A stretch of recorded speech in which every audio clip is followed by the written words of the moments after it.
Why didn't you tell me? If I had known, I would have. Who do you think you are?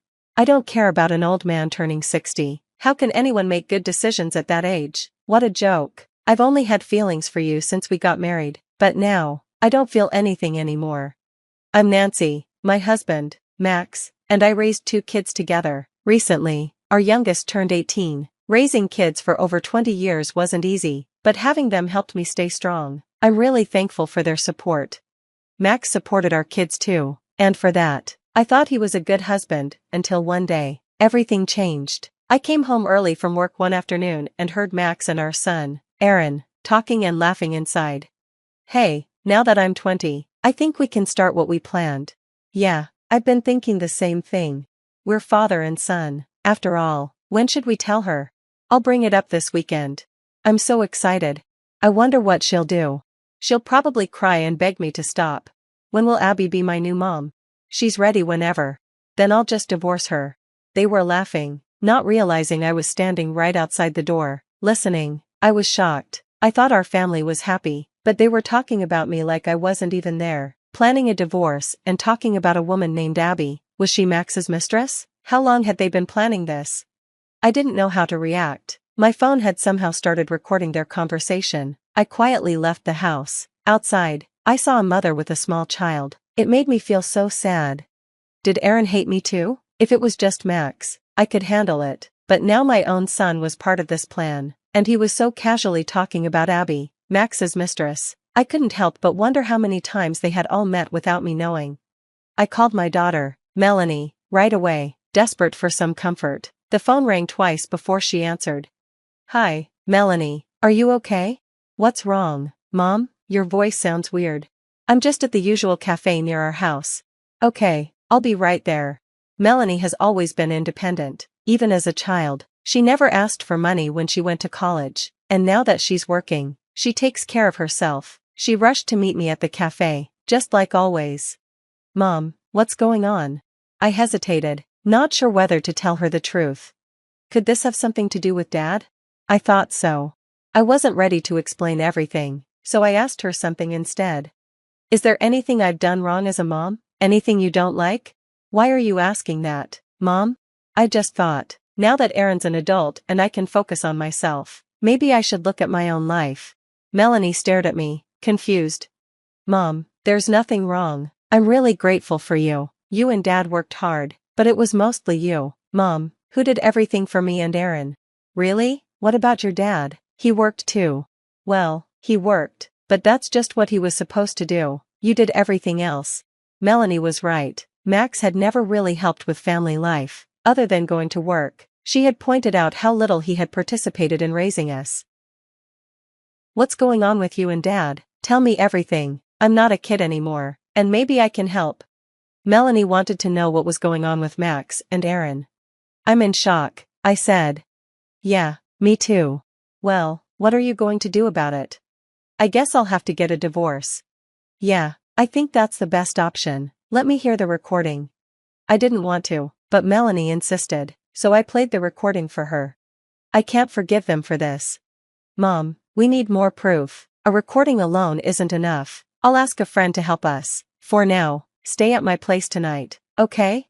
The next day, Melanie had the day off, so she went out in the morning. I went to work, but later that day, she called me. Mom, let's meet up after work and go to the detective agency. Okay, thank you, and don't worry, I found a lawyer. Got it, thanks again.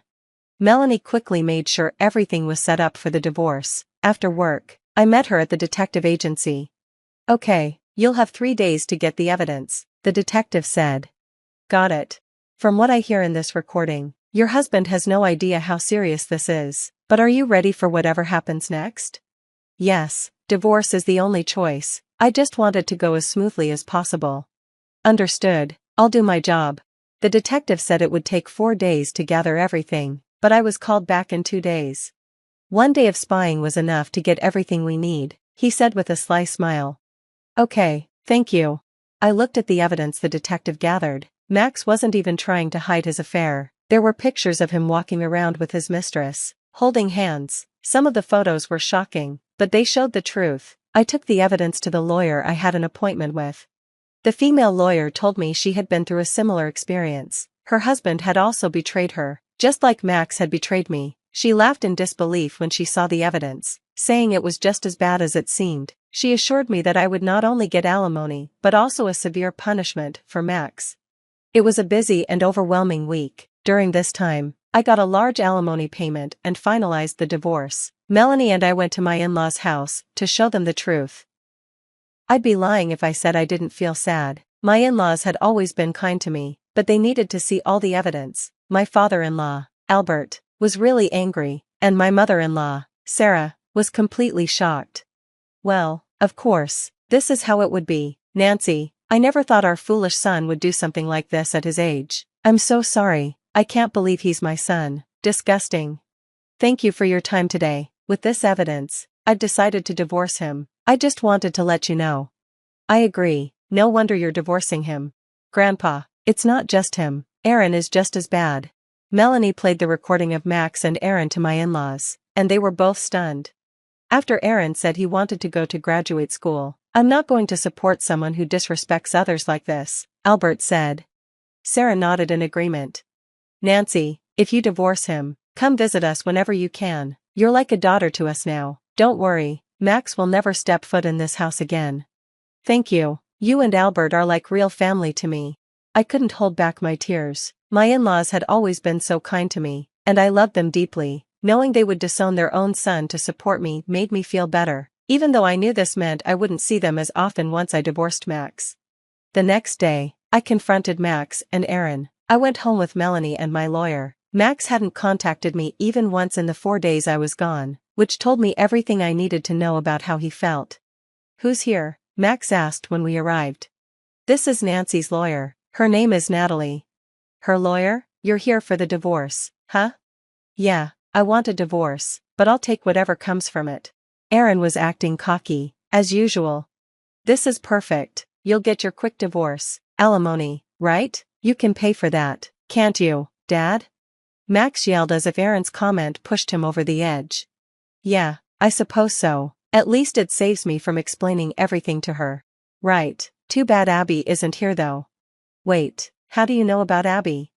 I know, I even went to the detective agency. It seems you two were seeing each other every day. That makes sense if she's just one of your business partners. You've been together all this time, both in business and personally.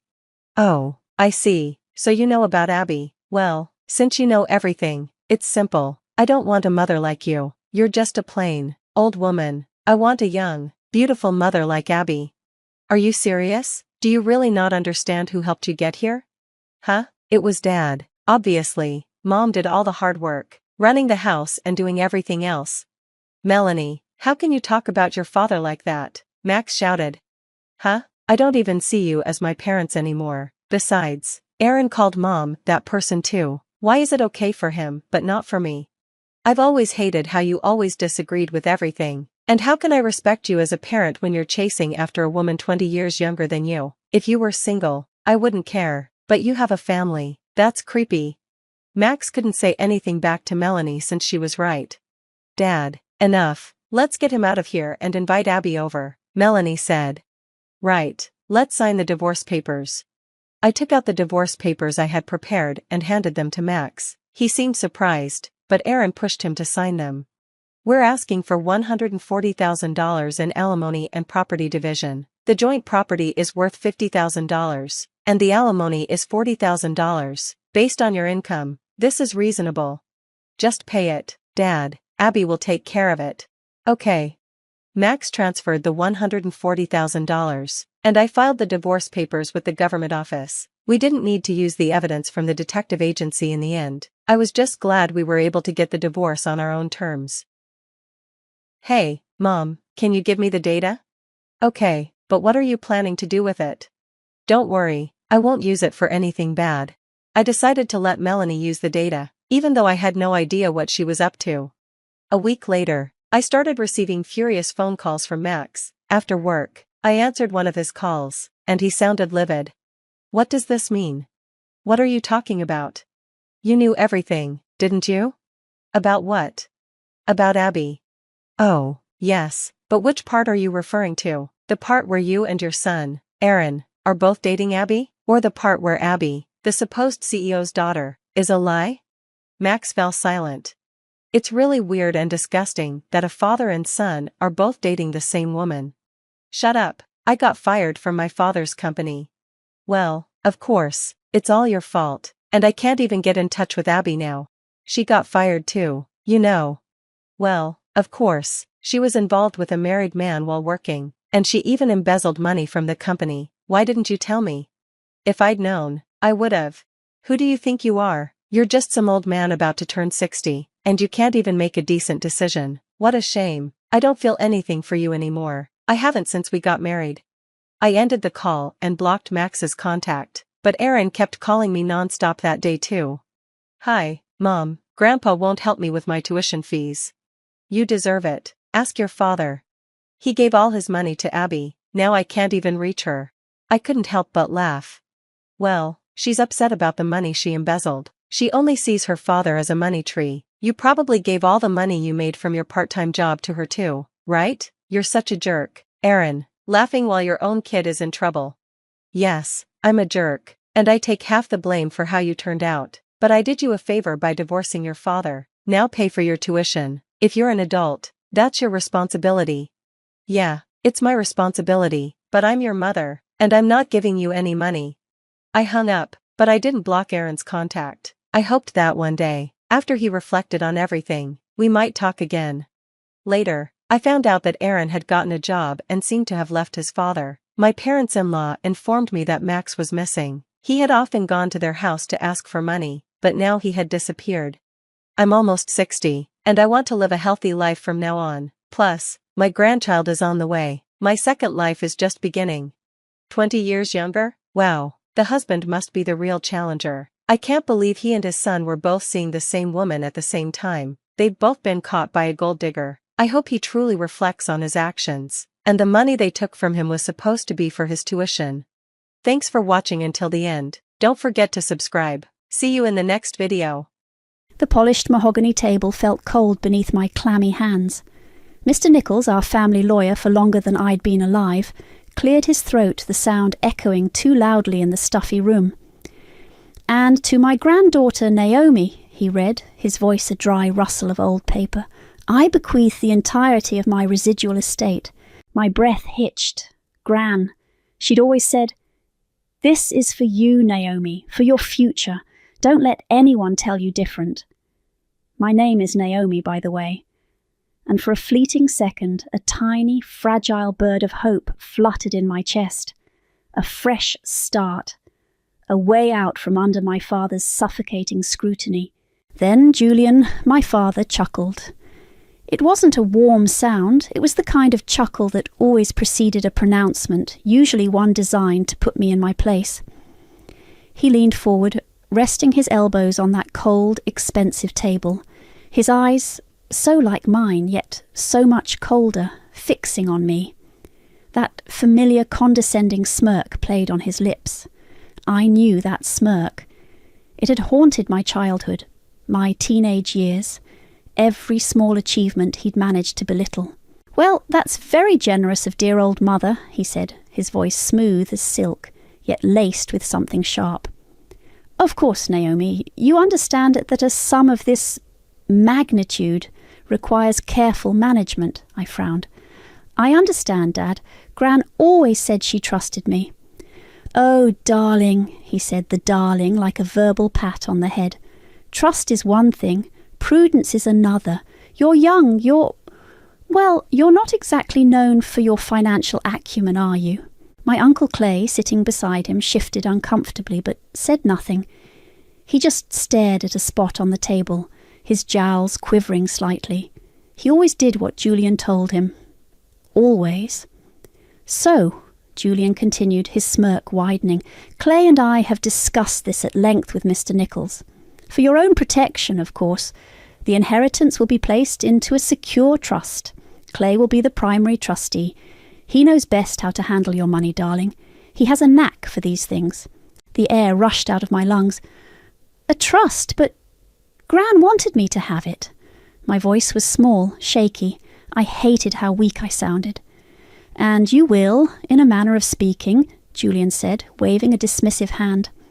You'll receive a regular allowance, enough for your needs. Clay will ensure the capital grows, provides a steady income. It's the sensible thing to do. You're just not responsible. Each word was a tiny poisoned dart. Not responsible. Me, who'd worked part-time jobs since I was 16 to have any spending money of my own, because his support was always conditional and grudging. Me, who'd managed to get decent grades despite the constant tension in our house. I don't agree, I said, trying to inject strength into my voice. I want to manage my own money. Gran wanted me to. Mr. Nichols cleared his throat again. Naomi, the trust structure is quite common in these situations. Your father and uncle, as trustees, will act in your best interest. My best interest? I looked from Julian's smug face to Clay's averted gaze. Or theirs? Julian's eyes narrowed. Now, don't be ungrateful, Naomi. We're doing this for you, to prevent you from squandering what your grandmother worked so hard for. He leaned back, the picture of magnanimous authority. It's settled. Clay will arrange for your first allowance payment next week. Clay finally looked up, a flicker of something, pity, guilt, in his eyes before it was quickly extinguished. Yes, Naomi, we'll take good care of it for you. I wanted to scream. I wanted to throw something. But I was 22, just out of university, with a useless arts degree Julian had insisted on, and they held all the cards. My protests were swatted away like annoying flies. The meeting ended with Julian clapping Clay on the back, both of them looking immensely pleased with themselves. Mr. Nichols offered me a weak, sympathetic smile that didn't reach his eyes. The first allowance arrived a week later. A pathetic sum, barely enough to cover the rent on my tiny, bleak studio apartment and a week's worth of instant noodles. I sat on my lumpy mattress, the cheque clutched in my hand, the paper crinkling. The amount was an insult, a clear message of my perceived worthlessness. Through the thin walls I could hear my neighbours arguing. The air in the room was stale, heavy with the smell of damp and defeat. I closed my eyes and all I could see was my father's smirk, that triumphant, knowing smirk. He thought he'd won. He thought I was a silly, incapable girl he could control forever. A cold, hard knot formed in my stomach. It wasn't just anger, it was something deeper, colder, a resolve that settled into my bones. They would pay for this. Every last condescending smirk, every dismissive word, every penny they thought they could control. They would all pay. The next 5 years were a masterclass in humiliation, served cold and often. My allowance, as Julian so generously called it, barely stretched to cover rent on a succession of increasingly depressing basement apartments and a diet that consisted mainly of instant noodles and discount bread. I juggled 2, sometimes 3 dead-end part-time jobs, barista, bookstore clerk, late-night shelf stacker, just to afford textbooks for the community college courses I secretly enrolled in, and to occasionally buy vegetables. The irony wasn't lost on me. I was living like a pauper while my inheritance, my grandmother's legacy, was supposedly growing under the expert management of my father and Uncle Clay. Their lives, in stark contrast, blossomed. My social media feeds, which I morbidly scrolled through in the dead of night, became a gallery of their newfound opulence. Julian, with his arm around his new, much younger wife, Gemma, a woman who'd appeared shortly after the trust was established, beaming from the deck of a yacht in the Mediterranean.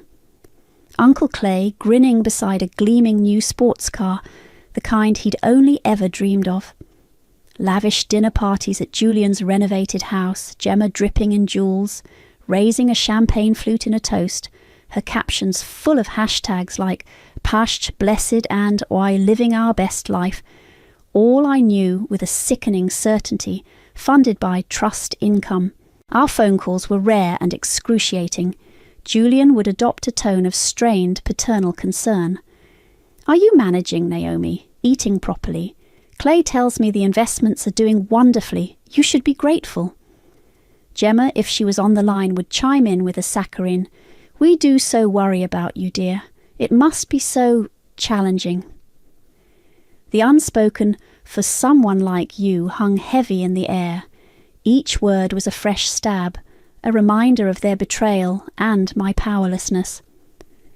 The degradation was constant, a slow burn that fueled a rage I kept tightly coiled inside.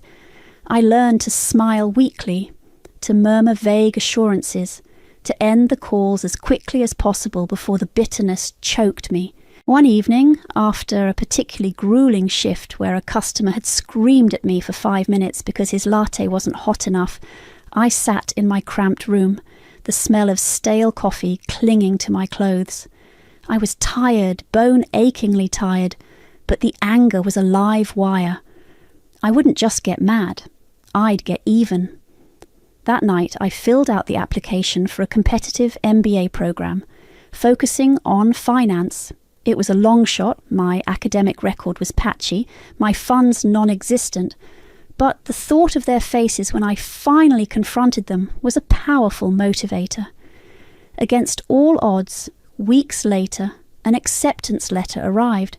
The real turning point, the moment my simmering anger began to sharpen into a focused weapon, came about a year into my secret studies. I'd called Julian about something mundane, a forgotten childhood memento I hoped he might still have. He was dismissive, clearly busy. "Can't talk now, Naomi. Gemma's got a fitting for her new boutique.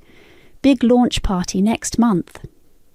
Then, just before he hung up, I heard him say to someone in the background, presumably Uncle Clay, his voice carrying clearly, "Don't worry, she'll never be smart enough to figure anything out. Just keep the income flowing for Gemma's new boutique.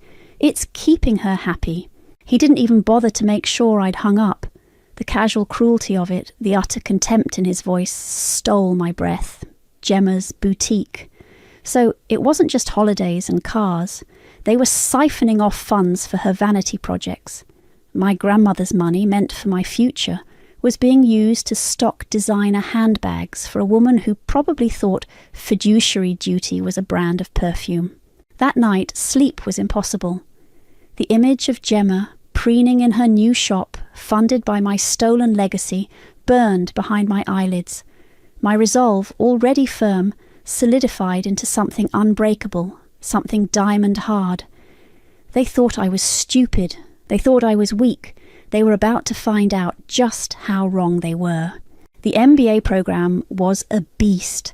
Financial accounting, corporate strategy, investment analysis. The concepts were dense, the hours brutal. I was often the last one to leave the library, fueled by lukewarm coffee from a thermos and a gnawing hunger that the trust's pittance couldn't quite satisfy. Juggling classes, assignments, and my part-time job at a campus coffee shop to cover living expenses felt like walking a tightrope over a canyon. There were nights I'd stare at a spreadsheet until the numbers blurred, the sheer weight of it all threatening to crush me.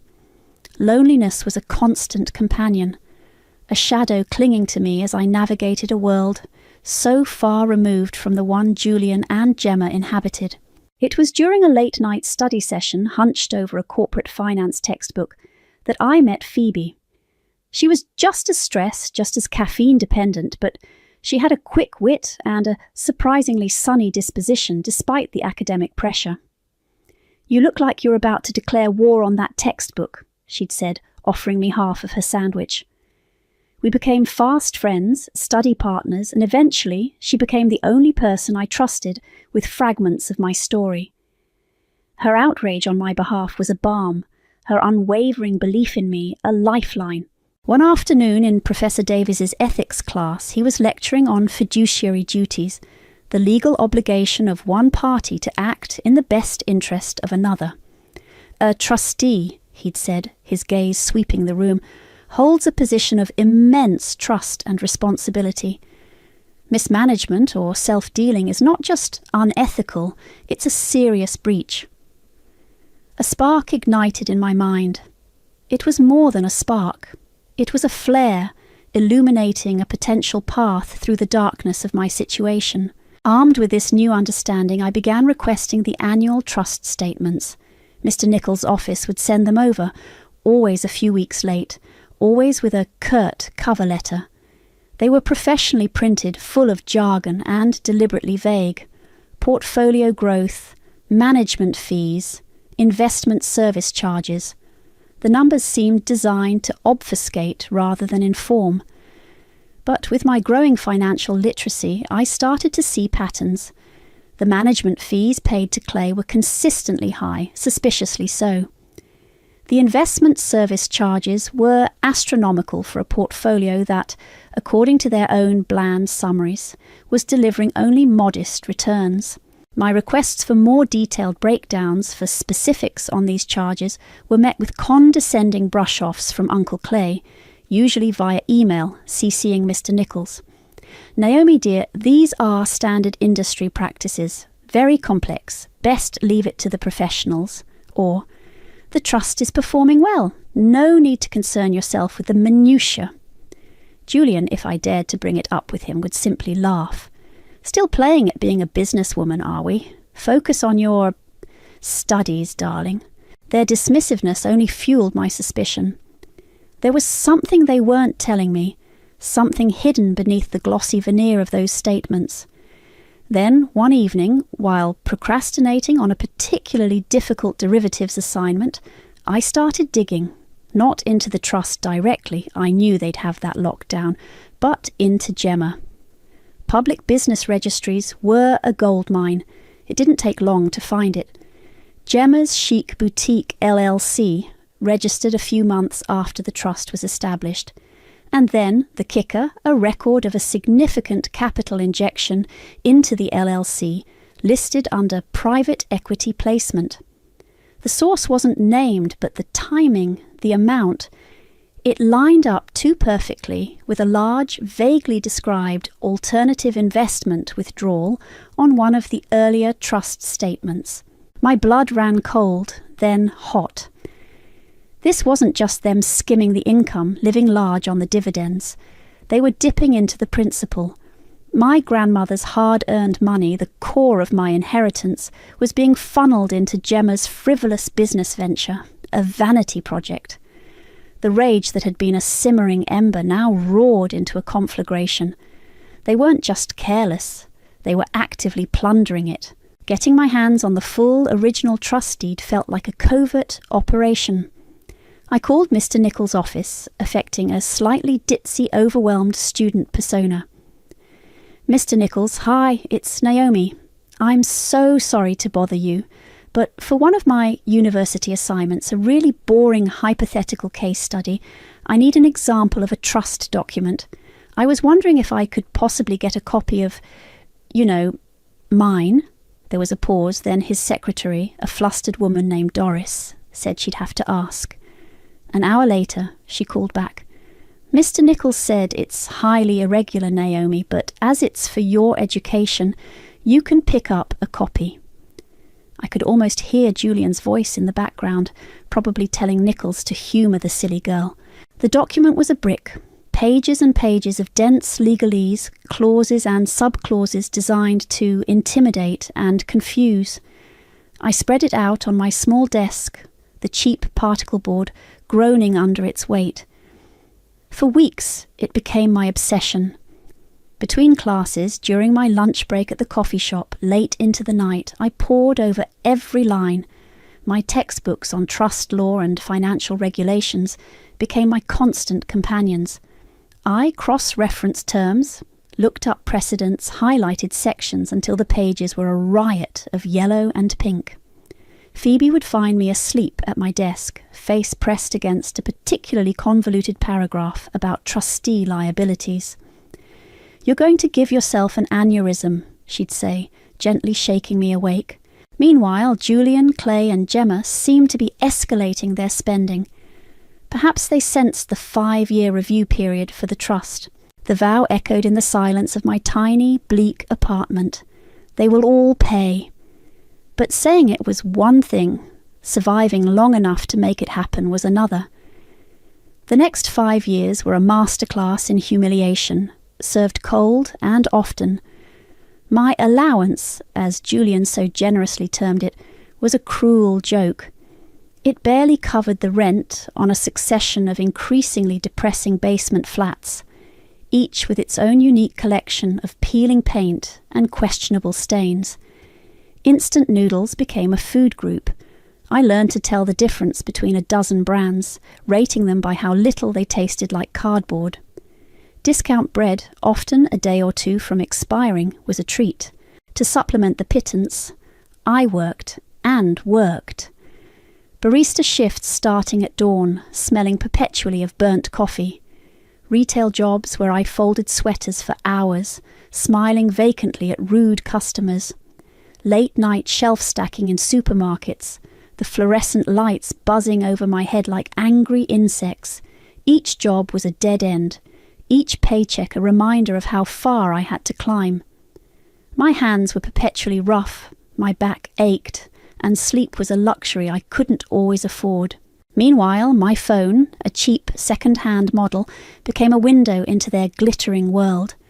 Julian, Clay, and a new woman, Gemma, Julian's much younger, glossier wife, who'd conveniently appeared after the trust was set up, seemed to live exclusively on Instagram. There was Julian, grinning from the deck of a yacht in the Mediterranean, arm around Gemma, who was draped in something floaty and expensive. Another tough day at the office. Shakor blessed Tan making memories, the caption read. Uncle Clay, looking like a stuffed sausage in a linen suit, posed beside a cherry-red sports car I knew for a fact he couldn't have afforded on his old salary. Midlife crisis? Nah, just enjoying the fruits of good investments. Hard work pays off. Gemma especially loved to flaunt. Endless posts of designer shopping bags, Michelin-starred meals and lavish parties at Julian's newly renovated house. A house Gran had always said was too ostentatious. Her captions were often dripping with faux humility. Just a little something to brighten the day. Retail therapy, nah, so grateful. Each post was a fresh twist of the knife. My grandmother's money, my future. Their rare phone calls were an exercise in biting my tongue. "Naomi, darling, are you managing all right?" Julian would ask, his voice oozing a concern so fake it was almost transparent. "Clay tells me the trust is performing exceptionally well. You should be very pleased."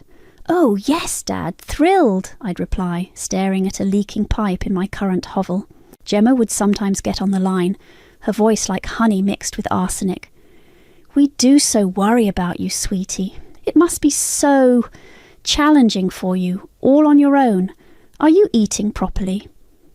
"Instant noodles are surprisingly versatile, Gemma," I once said, unable to stop myself. There was a slight pause.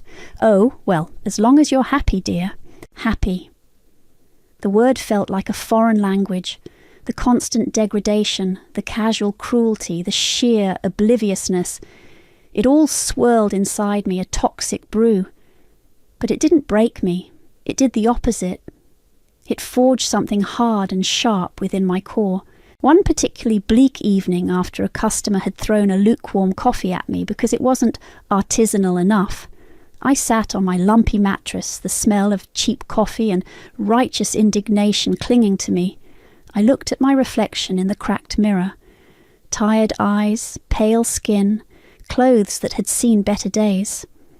This wasn't me. This wasn't who I was going to be. I wouldn't just get mad. I would get even. That night, huddled under a thin blanket for warmth, I used the flickering Wi-Fi from the cafe downstairs to secretly research MBA programs. Finance specifically. If money was their weapon, it would become mine too. It was a wild, audacious plan. My grades from my useless arts degree were average, my funds non-existent. But the image of their shocked faces, the thought of wiping those condescending smirks away, was a powerful fuel. Weeks later, an acceptance letter from a decent, if not top-tier university arrived. I'd have to take out student loans, work even harder, but it was a start, a path. The final, irrevocable hardening of my resolve came about a year into this new, secret life. I'd called Julian, a rare occurrence, to ask about some old family photos Gran had kept, hoping they hadn't been thrown out in his relentless pursuit of modern minimalism. He was, as usual, dismissive. "Can't talk now, Naomi. Gemma's in a flap about the launch of her new boutique. Very high-end. Big investors." He sounded bored, like I was an annoying interruption. Then, just as I was about to hang up, I heard him say, clearly to someone else in the room. Uncle Clay, I presumed, by the subsequent mumble of agreement. "Don't worry, she'll never be smart enough to figure anything out. Just keep the income flowing for Gemma's new boutique. It's keeping her happy and, happy wife, happy life." He didn't even bother to check if I'd disconnected.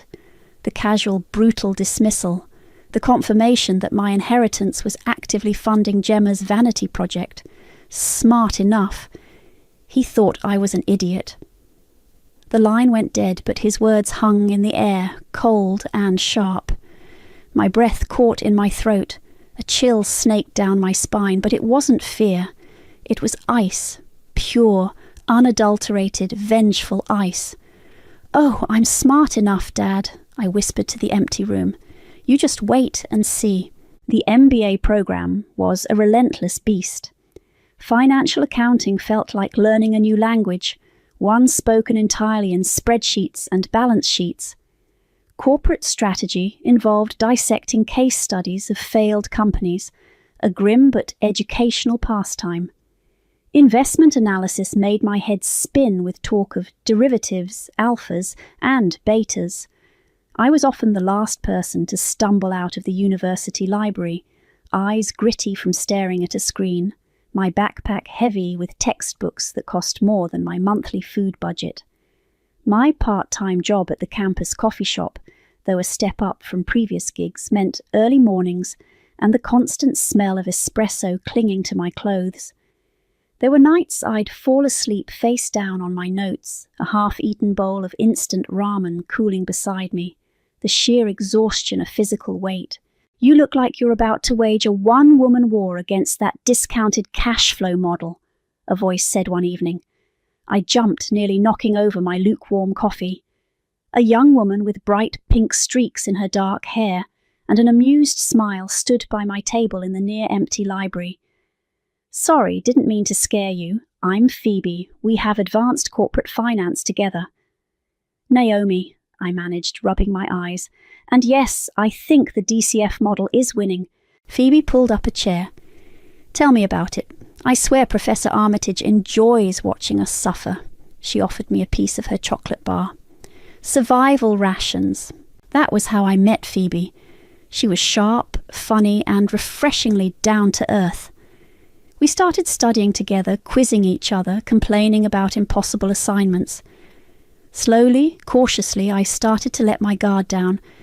I didn't tell her everything, not about the trust or the full extent of my family's betrayal. But I told her enough for her to understand the pressure I was under. Her unwavering support, her "You got this, Naomi," before every exam, became a small island of sanity in my otherwise turbulent life. One afternoon, in Professor Davies' ethics seminar, he was lecturing on fiduciary duties. He was a stern, old-school academic with a piercing gaze. "A trustee," he declared, pacing in front of the class, "is entrusted with the assets of another. Their duty is singular, to act solely in the best interest of the beneficiary. Any deviation, any self-dealing or gross negligence is not merely an error in judgment. It is a profound breach of trust, with significant legal consequences." His words hit me with the force of a physical blow. Solely in the best interest of the beneficiary. My father's voice echoed in my mind. Just keep the income flowing for Gemma's new boutique. That lecture was the catalyst. Armed with a new terrifying vocabulary, fiduciary duty, breach of trust, mismanagement, I started to act. I drafted a polite, formal letter to Mr. Nichols' office, requesting copies of the annual trust statements. "For my personal financial planning," I wrote, hoping it sounded plausible. A few weeks later, a thick envelope arrived. The statements were professionally printed, glossy, and utterly uninformative. Columns of figures under headings like portfolio allocation, realized gains, and administrative expenses. The numbers were large, but the explanations were non-existent. I spread them out on my tiny desk, Phoebe looking over my shoulder. "What are discretionary management fees?" I asked her, pointing to a hefty sum deducted quarterly. Phoebe frowned. "Usually what the trustee charges for managing the investments, but that looks high, especially if Clay isn't a professional fund manager." He wasn't. He was a failed real estate agent before Julian had apparently decided he had a knack for money. I emailed Uncle Clay, CCing Mr. Nichols. "Dear Uncle Clay, I was reviewing the latest trust statement and had a few questions about the management fees and some of the investment service charges. Could you perhaps provide a more detailed breakdown?" His reply came a day later, dripping with condescension. "Naomi, my dear, these are rather complex financial matters. Standard industry practice. The trust is performing very well under my stewardship, and Mr. Nichols oversees everything. There's really no need for you to worry your pretty little head about the details. Just enjoy the benefits." Julian, when I tried to ask him during a brief, strained phone call, just laughed.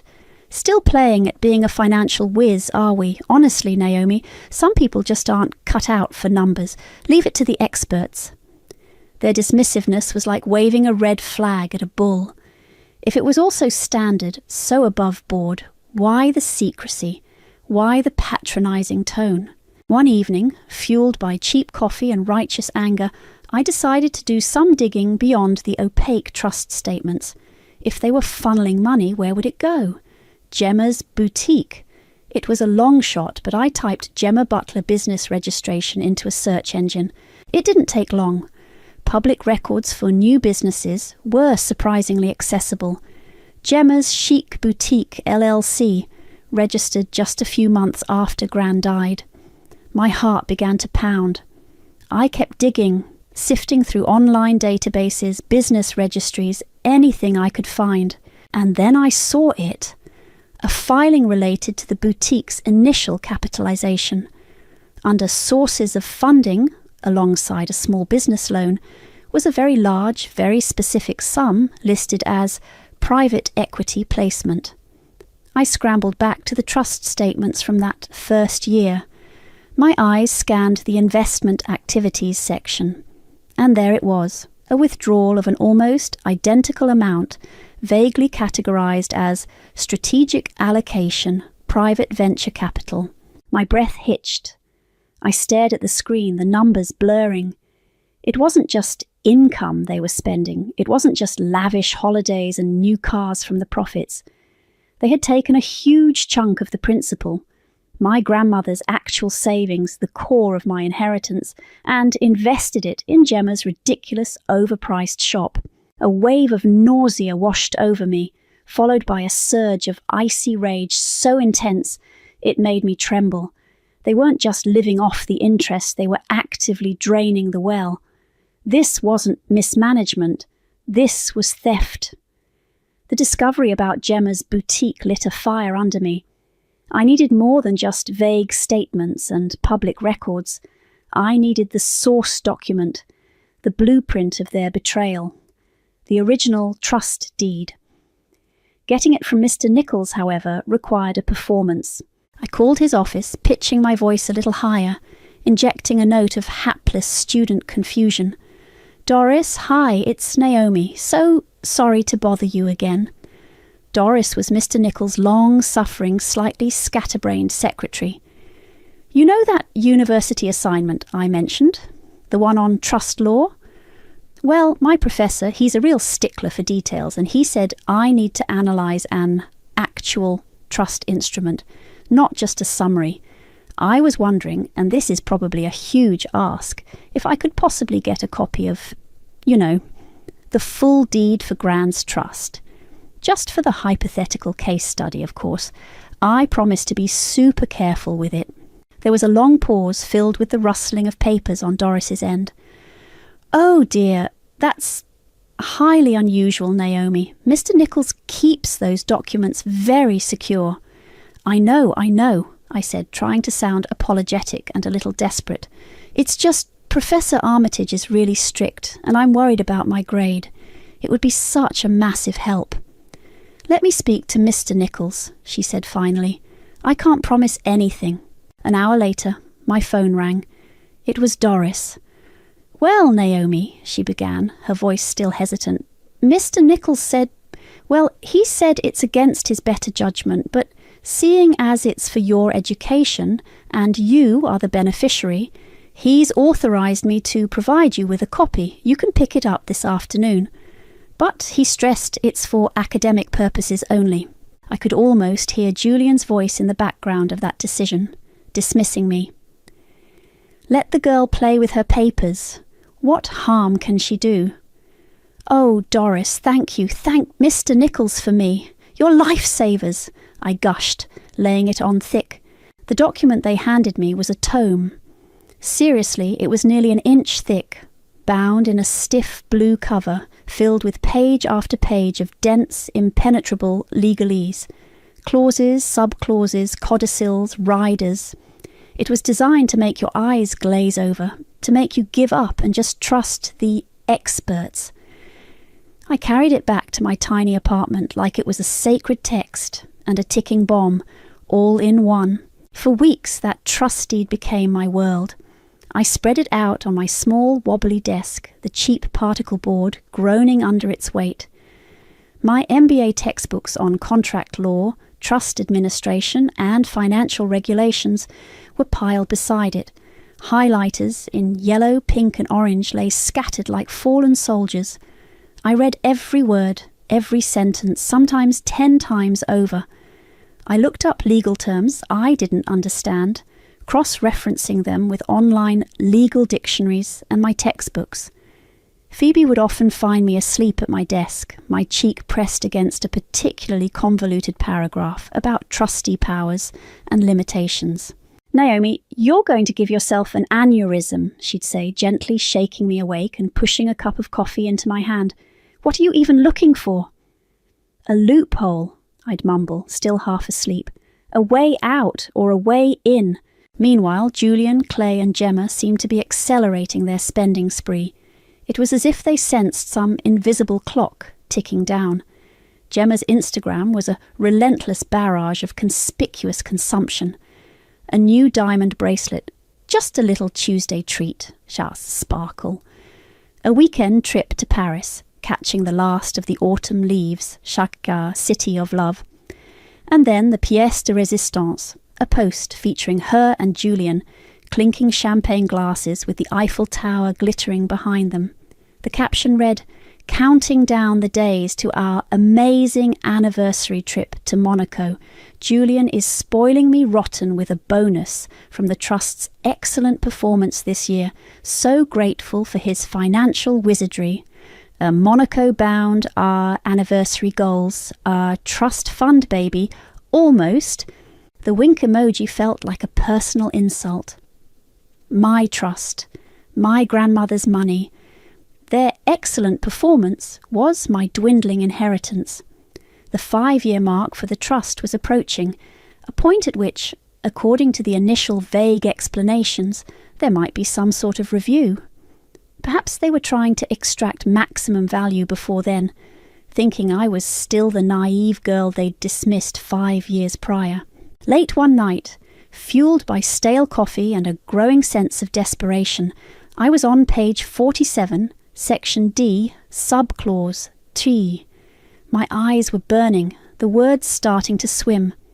Most of it was standard boilerplate about trustee responsibilities, distribution schedules, and the like. I'd almost skimmed past it, thinking it was just another impenetrable block of text. But something made me pause. A phrase, "Conditions under which the primary beneficiary may petition for a change in directorial control of the trust assets." My heart gave a sudden hard thump against my ribs. I read it again, slowly.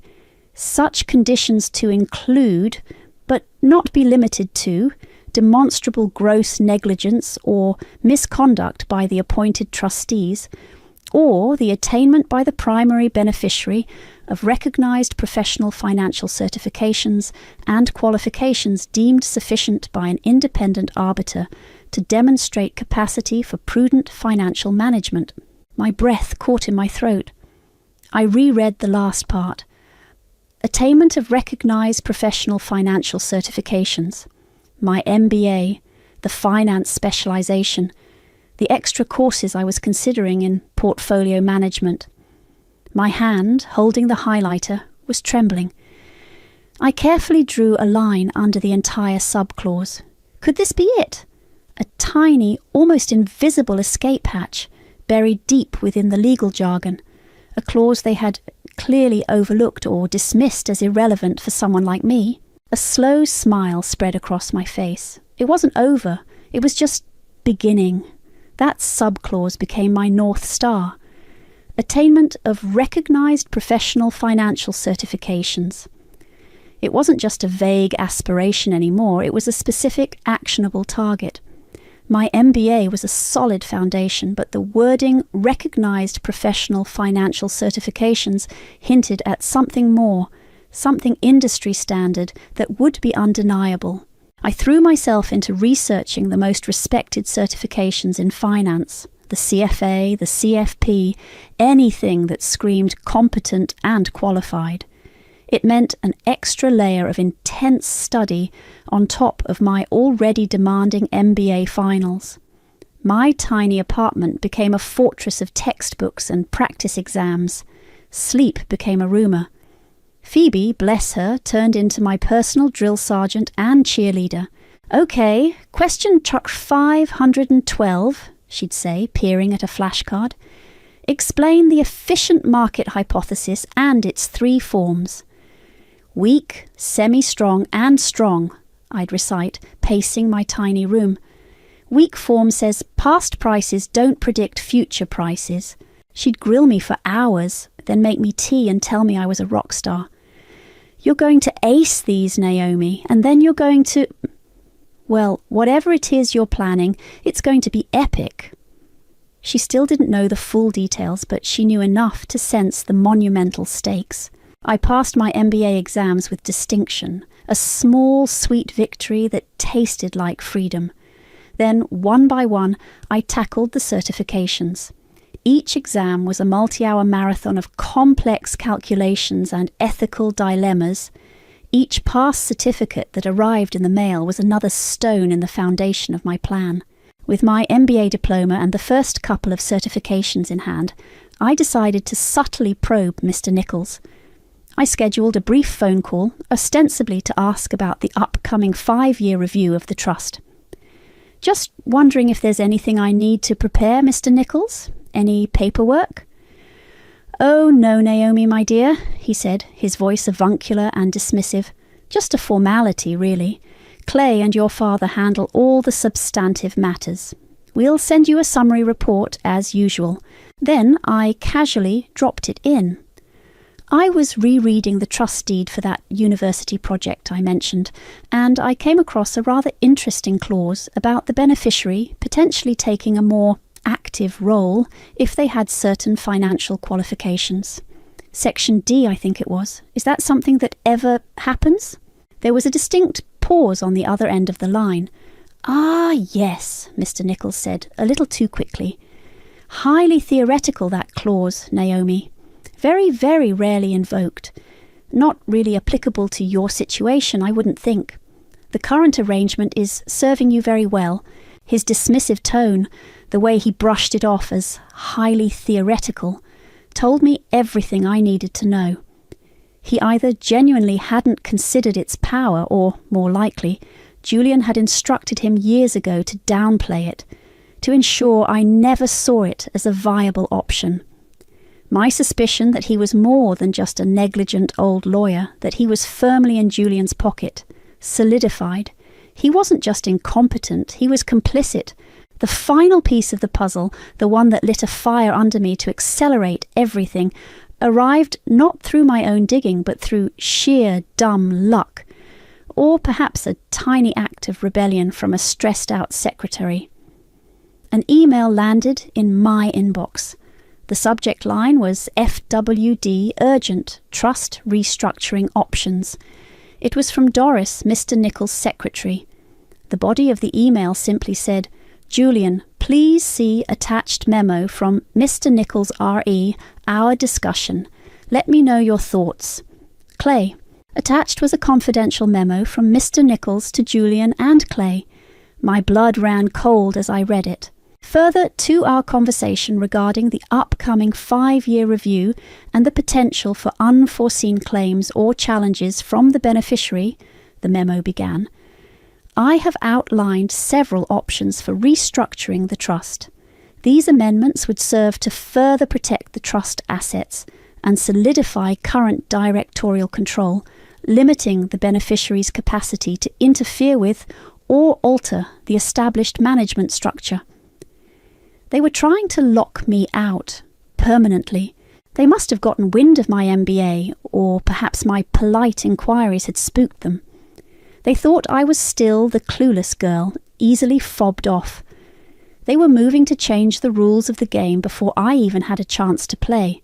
The memo detailed strategies to make it virtually impossible for me to ever gain control, to tie up the assets in such a way that only they could access them, citing long-term capital preservation and protection against immature financial decisions by the beneficiary. My hands were shaking as I printed it out. The arrogance, the deceit! Phoebe found me staring at it, my face pale. "What is it?" she asked, her voice laced with concern. I just handed her the memo. She read it, her eyes widening with each paragraph. "Oh, Naomi," she breathed, looking up at me. "These guys they're ruthless." "Yes," I said, my voice tight. "And they think I'm stupid." The clock was ticking, faster than I'd ever imagined. My final certification exam was in 3 weeks. The trust review meeting would likely be scheduled shortly after. I had to be ready. The weapon was nearly forged, but my enemies were already trying to dismantle the battlefield. The misdirected email from Doris detailing their plans to lock me out of the trust permanently was the final jolt I needed. The game had changed. It wasn't just about reclaiming what was mine anymore. It was a race against time. My final certification exam, the capstone to my carefully constructed arsenal of qualifications, suddenly felt less like an academic hurdle and more like the key to my survival. Those last 3 weeks were a blur of frantic, focused energy. I lived in the library, at my tiny desk, surrounded by stacks of notes and empty coffee cups. Phoebe was my lifeline, quizzing me relentlessly, pushing me when I wanted to collapse from exhaustion, and celebrating every practice exam I aced. "You're not just doing this for you anymore, Naomi," she said one late night, her voice serious. "You're doing this for everyone who's ever been underestimated." The day I walked out of that final exam, my head was pounding, but my heart was light. I knew I'd nailed it. The official confirmation arrived a week later. "We are pleased to inform you that you have successfully passed." I read the words over and over, a triumphant grin spreading across my face. The weapon was forged. Almost as if on cue, the official notification for the annual trust review meeting landed on my doormat the next day. A stiff, cream-coloured envelope from Mr. Nichols' law firm. The meeting was scheduled for 2 weeks hence. The timing was so perfect. It felt almost scripted by a higher power with a wicked sense of irony. Those 2 weeks were spent in meticulous preparation. This wasn't just about invoking a clause in a dusty old document. It was about dismantling their empire of lies, brick by brick. I compiled everything. Copies of the trust deed with the crucial sub-clause highlighted, my MBA diploma, all my financial certification certificates, the vague and misleading annual trust statements they'd sent me over the years, and, most damningly, printouts of Gemma's social media posts showcasing their extravagant lifestyle, juxtaposed with bank statements showing my meagre allowance. I even created a concise PowerPoint presentation, a habit picked up during my MBA, summarising the Trust's actual performance, or lack thereof once their exorbitant fees and Gemma's boutique investment were factored in, versus its potential had it been managed competently and ethically. I practiced my delivery in front of the cracked mirror in my apartment over and over. I needed to be calm, factual, and unshakable. No tears, no hysterics, no emotional outbursts that they could dismiss as typical female overreaction. Just cold, hard facts delivered with the precision of a surgeon.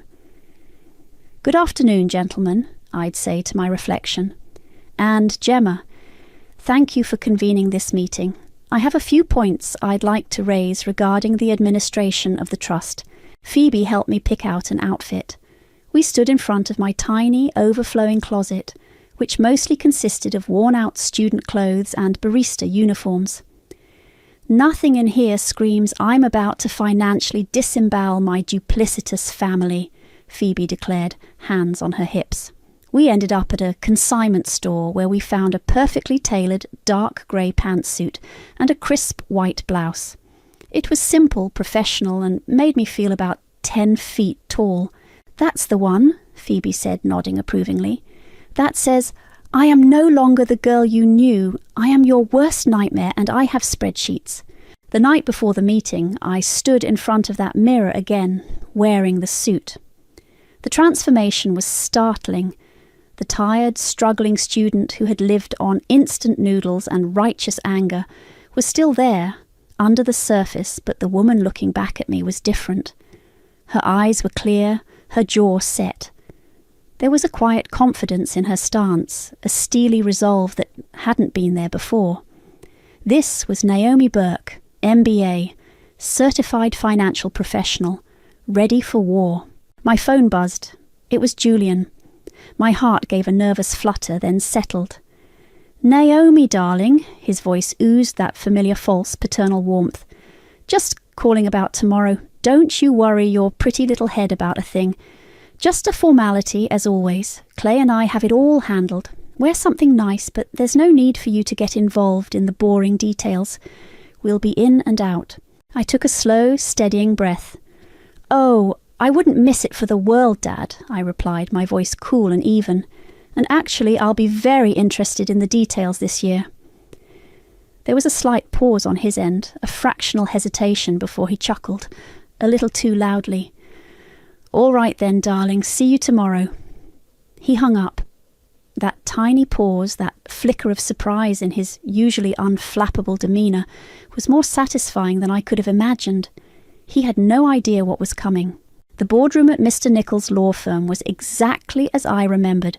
Mahogany table, leather chairs, an air of quiet, expensive intimidation. Julian was already there, leaning back in his chair, exuding an aura of smug self-importance. Uncle Clay sat beside him, looking slightly rumpled and nervous, fiddling with a pen. Mr. Nichols was at the head of the table, shuffling papers with a practised air of gravitas. And then a surprise, Gemma. She was perched elegantly on a chair slightly behind Julian, dressed in a vibrant silk dress, a large designer handbag at her feet. No doubt here for moral support, and probably to start planning how to spend the next bonus from the Trust. They all looked up as I walked in. Julian offered a tight, patronising smile. "Naomi, darling. Punctual. Good."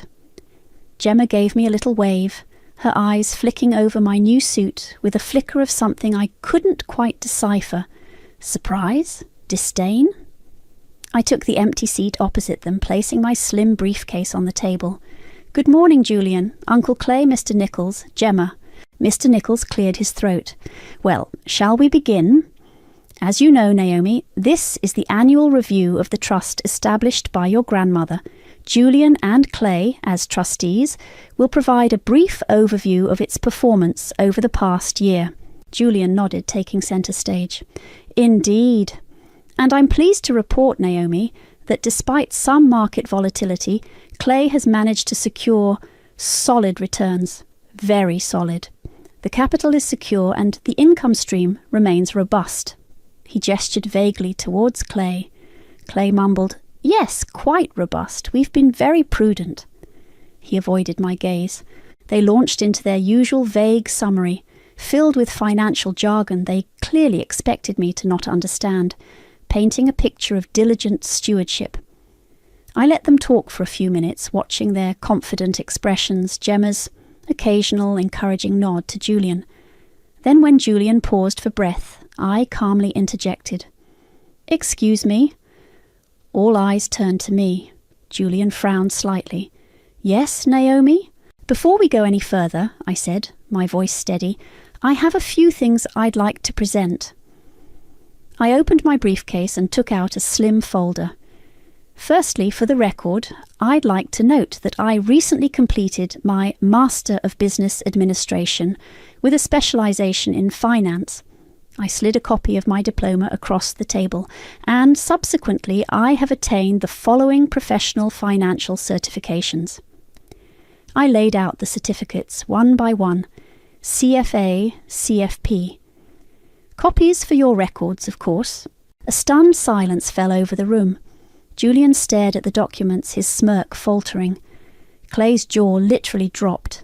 Gemma's perfectly plucked eyebrows shot up. Mr. Nichols blinked rapidly, looking from the certificates to me. "Furthermore," I continued, my voice gaining strength, "I've taken the liberty of preparing my own analysis of the Trust's performance over the past 5 years." I connected my laptop to the projector they had at one end of the room. I'd asked Doris to ensure it was available for my notes. My PowerPoint presentation flashed onto the screen. The first slide was a simple comparison. The meagre allowance I'd received versus screenshots of Gemma's Instagram posts detailing their lavish holidays, new cars and expensive purchases, all time-stamped. Gemma gasped, her face flushing. Julian's turned a dangerous shade of red. "This," I said, clicking to the next slide, "is a breakdown of the management fees and investment service charges you've been levying. They appear to be significantly above industry standards for a trust of this size and risk profile, particularly given that neither of you possesses formal investment management qualifications." Another click. "And this is regarding the private equity placement of a substantial portion of the trust principal into Gemma's Chic Boutique LLC, an unproven, high-risk retail venture with no discernible connection to prudent fiduciary investment strategy." I showed the public registration documents and the corresponding trust withdrawal. Clay looked like he was about to be physically ill. "Therefore," I announced, my voice ringing with newfound authority, "pursuant to Section D, Subclause 5 of the Trust Deed, a copy of which I have here, which states that the primary beneficiary may petition for a change in directorial control upon attainment of recognized professional financial certifications demonstrating capacity for prudent financial management, I am hereby formally invoking my right to assume full directorial control of the trust, effective immediately." Julian finally found his voice sputtering.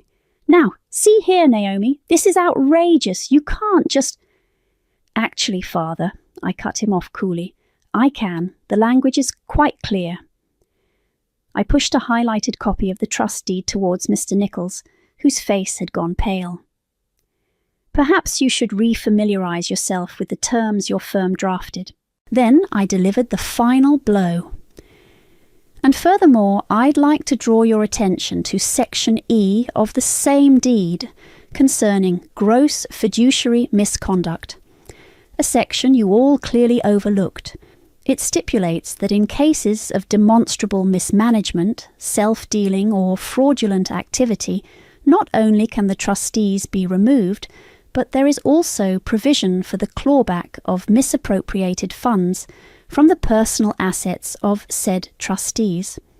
It also opens the door for legal proceedings to recover damages to the trust."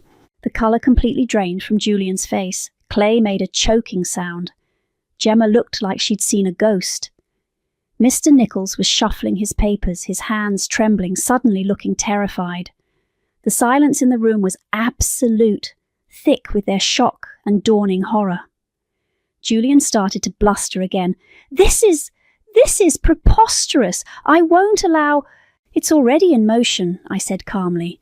"My lawyers, whom I have already consulted and who are on standby, will be in touch with Mr. Nichols' office later today to facilitate the transition of control and to discuss the immediate commencement of a full forensic audit of all trust expenditures over the past 5 years."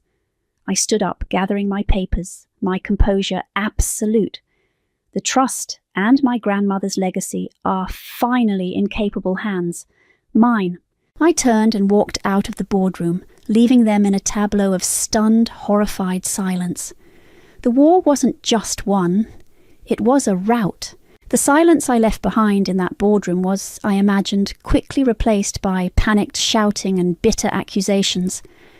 My lawyers, a sharp, no-nonsense team Phoebe had recommended from her father's firm, moved with swift precision. The clause in the trust deed was ironclad. Mr. Nichols, after a brief, blustering attempt to stall, had no choice but to concede. The transition of control was surprisingly quick. The real fireworks began with the forensic audit. My legal team, armed with my preliminary research and full access to the trust's financials, unearthed a depth of mismanagement and self-dealing that even I hadn't fully anticipated.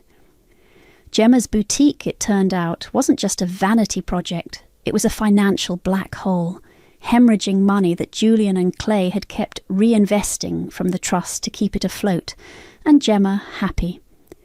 There were lavish business expenses that were clearly personal holidays, undocumented loans to Clay that were never repaid, and consultancy fees paid to shell companies Julian had set up. The clawback provisions were invoked. Julian and Clay were forced into a series of humiliating liquidations. The shiny sports car Uncle Clay was so proud of, gone. Julian's collection of expensive watches, sold.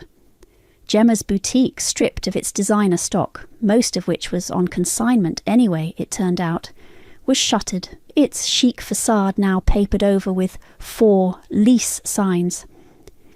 The equity in their homes was next on the chopping block to cover the shortfall. Their carefully constructed image of wealth and success crumbled like a sandcastle in a tsunami. Their names, once whispered with envy in their social circles, were now muttered with scorn. Gemma, true to form, didn't stick around for the downturn. Once the flow of easy money dried up, so did her affection for Julian. I heard through the grapevine Phoebe had an uncanny ability to pick up such news, that she'd packed her designer bags and decamped, leaving Julian to face the music alone. Their anniversary trip to Monaco never happened. Julian and Clay's relationship, once a united front of condescension towards me, imploded. They turned on each other, each blaming the other for the mess, for their greed, for getting caught. Their bitter recriminations were apparently epic, further fueling the gossip mills. One evening my phone rang. It was Julian. His voice, stripped of its usual arrogance, was thin and reedy. "Naomi, darling." I said nothing. I just wanted to say, I understand you're upset, but this is destroying us. Your uncle, he's a broken man. Surely you can see there must be some room for understanding, for family. The audacity of it, after everything. I listened to his pathetic, manipulative plea, the silence stretching between us. Then, without a word, I ended the call. Some ties once severed could never be mended, nor did I want them to be. The revenge was sweet, undeniably. Seeing them brought low, stripped of their ill-gotten gains and their social standing, was a deeply satisfying vindication for 5 years of struggle and humiliation. But as the dust settled, the sweetness began to mingle with something else. A quiet finality. The family I had, however dysfunctional, was truly gone. It wasn't regret I felt, not exactly. It was more an acknowledgement of the scars, the price of justice. With the trust firmly under my control and a significant portion of the plundered funds recovered, I set about managing it properly, ethically. The first thing I did was establish a foundation in my grandmother's name, its mission to provide scholarships and grants for young women from disadvantaged backgrounds to pursue education in business and finance. Gran had always believed in the power of knowledge, and this felt like the truest way to honour her legacy. I bought a small, comfortable house in a quiet neighbourhood. Nothing extravagant, but it was mine, bought with money that was truly, unequivocally mine. No more basement apartments, no more instant noodles, unless I actually craved them, which, surprisingly, I sometimes did, a weird memento of my past. Phoebe helped me decorate, her taste far more vibrant than mine, filling the space with colour and life. Standing on my new balcony, looking out at the small garden I was planning, a sense of peace settled over me. The fight was over. I wasn't defined by their betrayal anymore, or even by the victory. I was defined by what I chose to build next. The satisfaction of justice served remained, a warm ember in my chest, a testament to the strength I'd found within myself, a strength Gran had always known I possessed. And Julian's smirk? That condescending, dismissive smirk that had haunted me for years. It was gone, vanished from his face, probably forever. That, I thought, sipping my coffee as the morning sun warmed my face, was the best inheritance of all. The knocking started at midnight. 3 sharp raps that made my wine glass shiver on the coffee table. I muted the true crime documentary I'd been half watching and waited, hoping whoever it was would give up and leave. They didn't. The knocking came again, more insistent this time. Through the peephole I saw him, my father, Mark, looking decidedly less polished than the last time I'd seen him 2 years ago. His usually pristine suit was wrinkled, his silver hair disheveled. I'm Kylie, and I hadn't spoken to my father since the day I walked out of his house, leaving behind his manipulative games and his wife Vivian's quiet cruelty. Yet here he was, standing in the hallway of my apartment building at midnight on a Tuesday. "Come on, sweetheart, open up. I know you're in there." His voice carried that familiar, honey-smooth tone that always preceded asking for something. I kept my hand on the chain lock. "It's midnight, Dad. What do you want? Can't a father visit his daughter?" He attempted a warm chuckle that fell flat. "I've had, some difficulties. I need a place to stay for a few days." The wine in my stomach turned sour. "Where's Vivian?" "That's complicated." He ran a hand through his hair, a gesture I remembered from childhood, his tell when he was about to spin a story. "Things haven't been good at home. I lost my job last week, and Vivian, she's not handling it well." I could picture Vivian's reaction perfectly. Her practiced, concerned expression, masking calculation, already plotting how to turn this situation to her advantage. "What happened to all those commission checks, the investment properties?" "Gone." He pressed his forehead against the door. "I made some mistakes, Kylie. Bad investments. I know I don't deserve your help, but I have nowhere else to go." The old me would have opened the door immediately, desperate for any scrap of paternal attention. But I'd spent 2 years in therapy unlearning that instinct. "What about Liam?" I asked, referring to my younger brother. "Can't you stay with him?" "He's still in college, living in the dorms. Please, Kylie, just for a few days while I sort things out." I studied him through the peephole again. The desperate edge in his voice seemed genuine, but then again, it always did.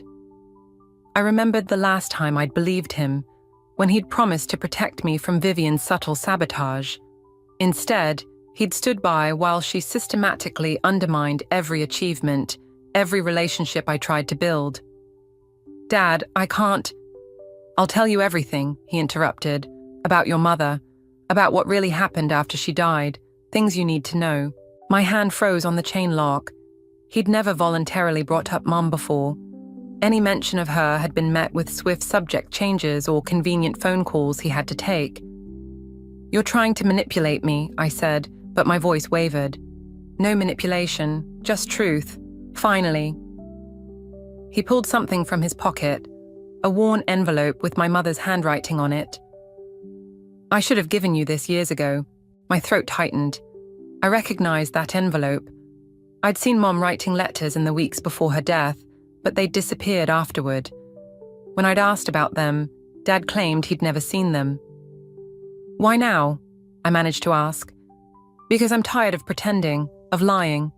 Maybe losing everything is what I needed to finally do right by you."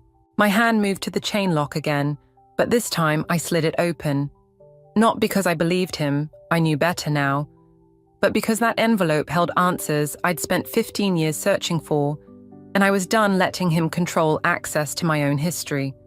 As I opened the door, the look of relief on his face almost seemed genuine. Almost. "Thank you, sweetheart," he said, stepping inside. "You won't regret this." But watching him survey my apartment with those calculating eyes, I already did. Whatever game he was playing, whatever crisis had driven him to my door, I had just invited it in.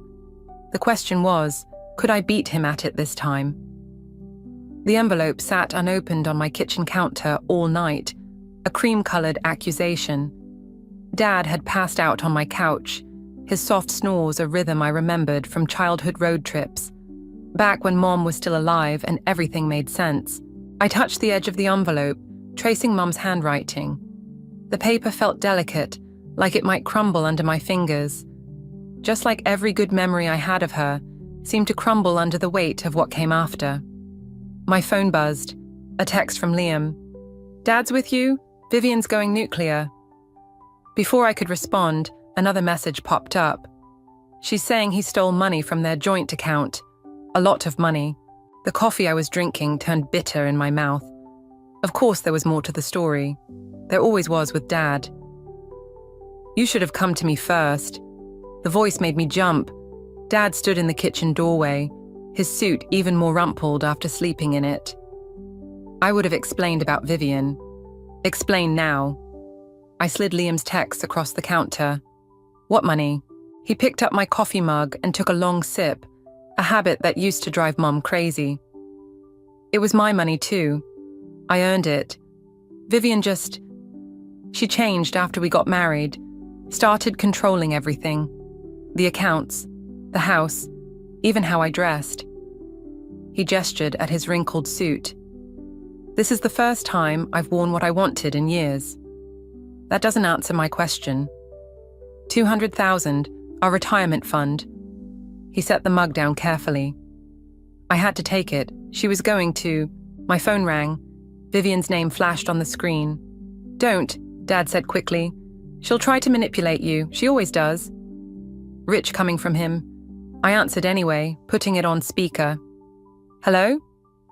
"Kylie, thank goodness." Vivian's voice dripped with careful concern. "Is your father with you?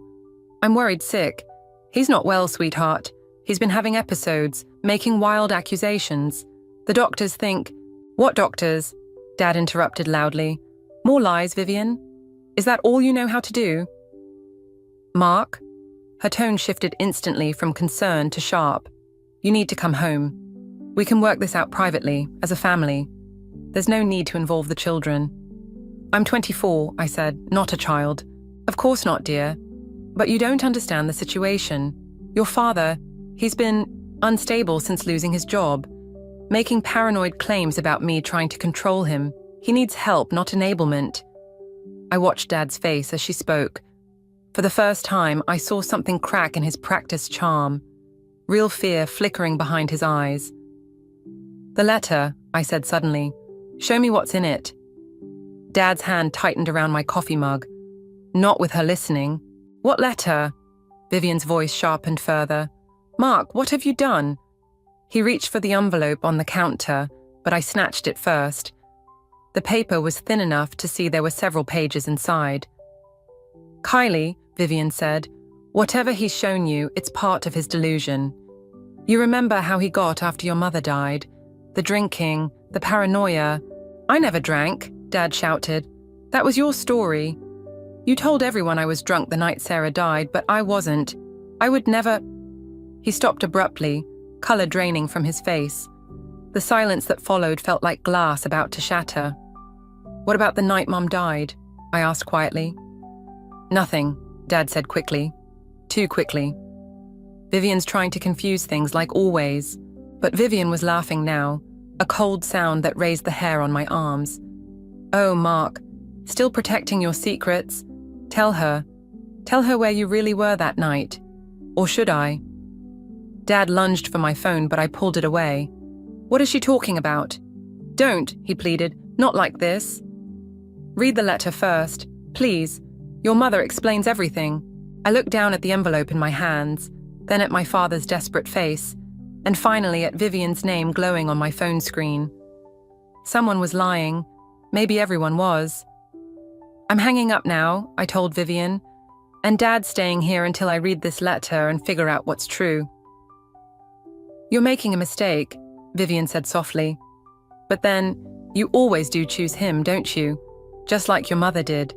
Right up until the end. The line went dead before I could respond, leaving me alone with my father and an envelope full of 15-year-old secrets that suddenly felt like a live bomb in my hands.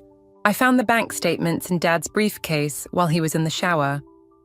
Not snooping, just looking for answers he wouldn't give me about Mom's letter, which he'd somehow managed to make disappear again. Instead, I found something worse. Transfer records showing systematic withdrawals from accounts I'd never known existed, dating back to the month after Mom died. My hands shook as I took pictures with my phone. The amounts were staggering.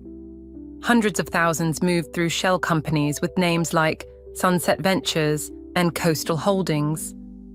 Dad's signature was on everything, but Vivian's elegant scrawl appeared too, authorizing transfers that had slowly drained what must have been Mom's life insurance money. The bathroom door opened. I shoved the papers back, but not before noting one final detail, a recurring transfer to an account holder named Sarah Mitchell. My mother's maiden name. Still here? Dad appeared in fresh clothes, his hair damp. I thought you'd be at work by now. Called in sick. I watched his face carefully. Had some research to do. His expression flickered, just for a moment, but I caught it. About Sarah Mitchell. The colour drained from his face. Where did you hear that name? Before I could answer, my phone buzzed. A text from an unknown number. Meet me at Riverside Park, 1 p.m. Come alone if you want the truth about your mother. E. No one, I lied to Dad. Just something I remembered. He studied me with the same calculating look he used to give difficult clients. Kylie, there are things about your mother.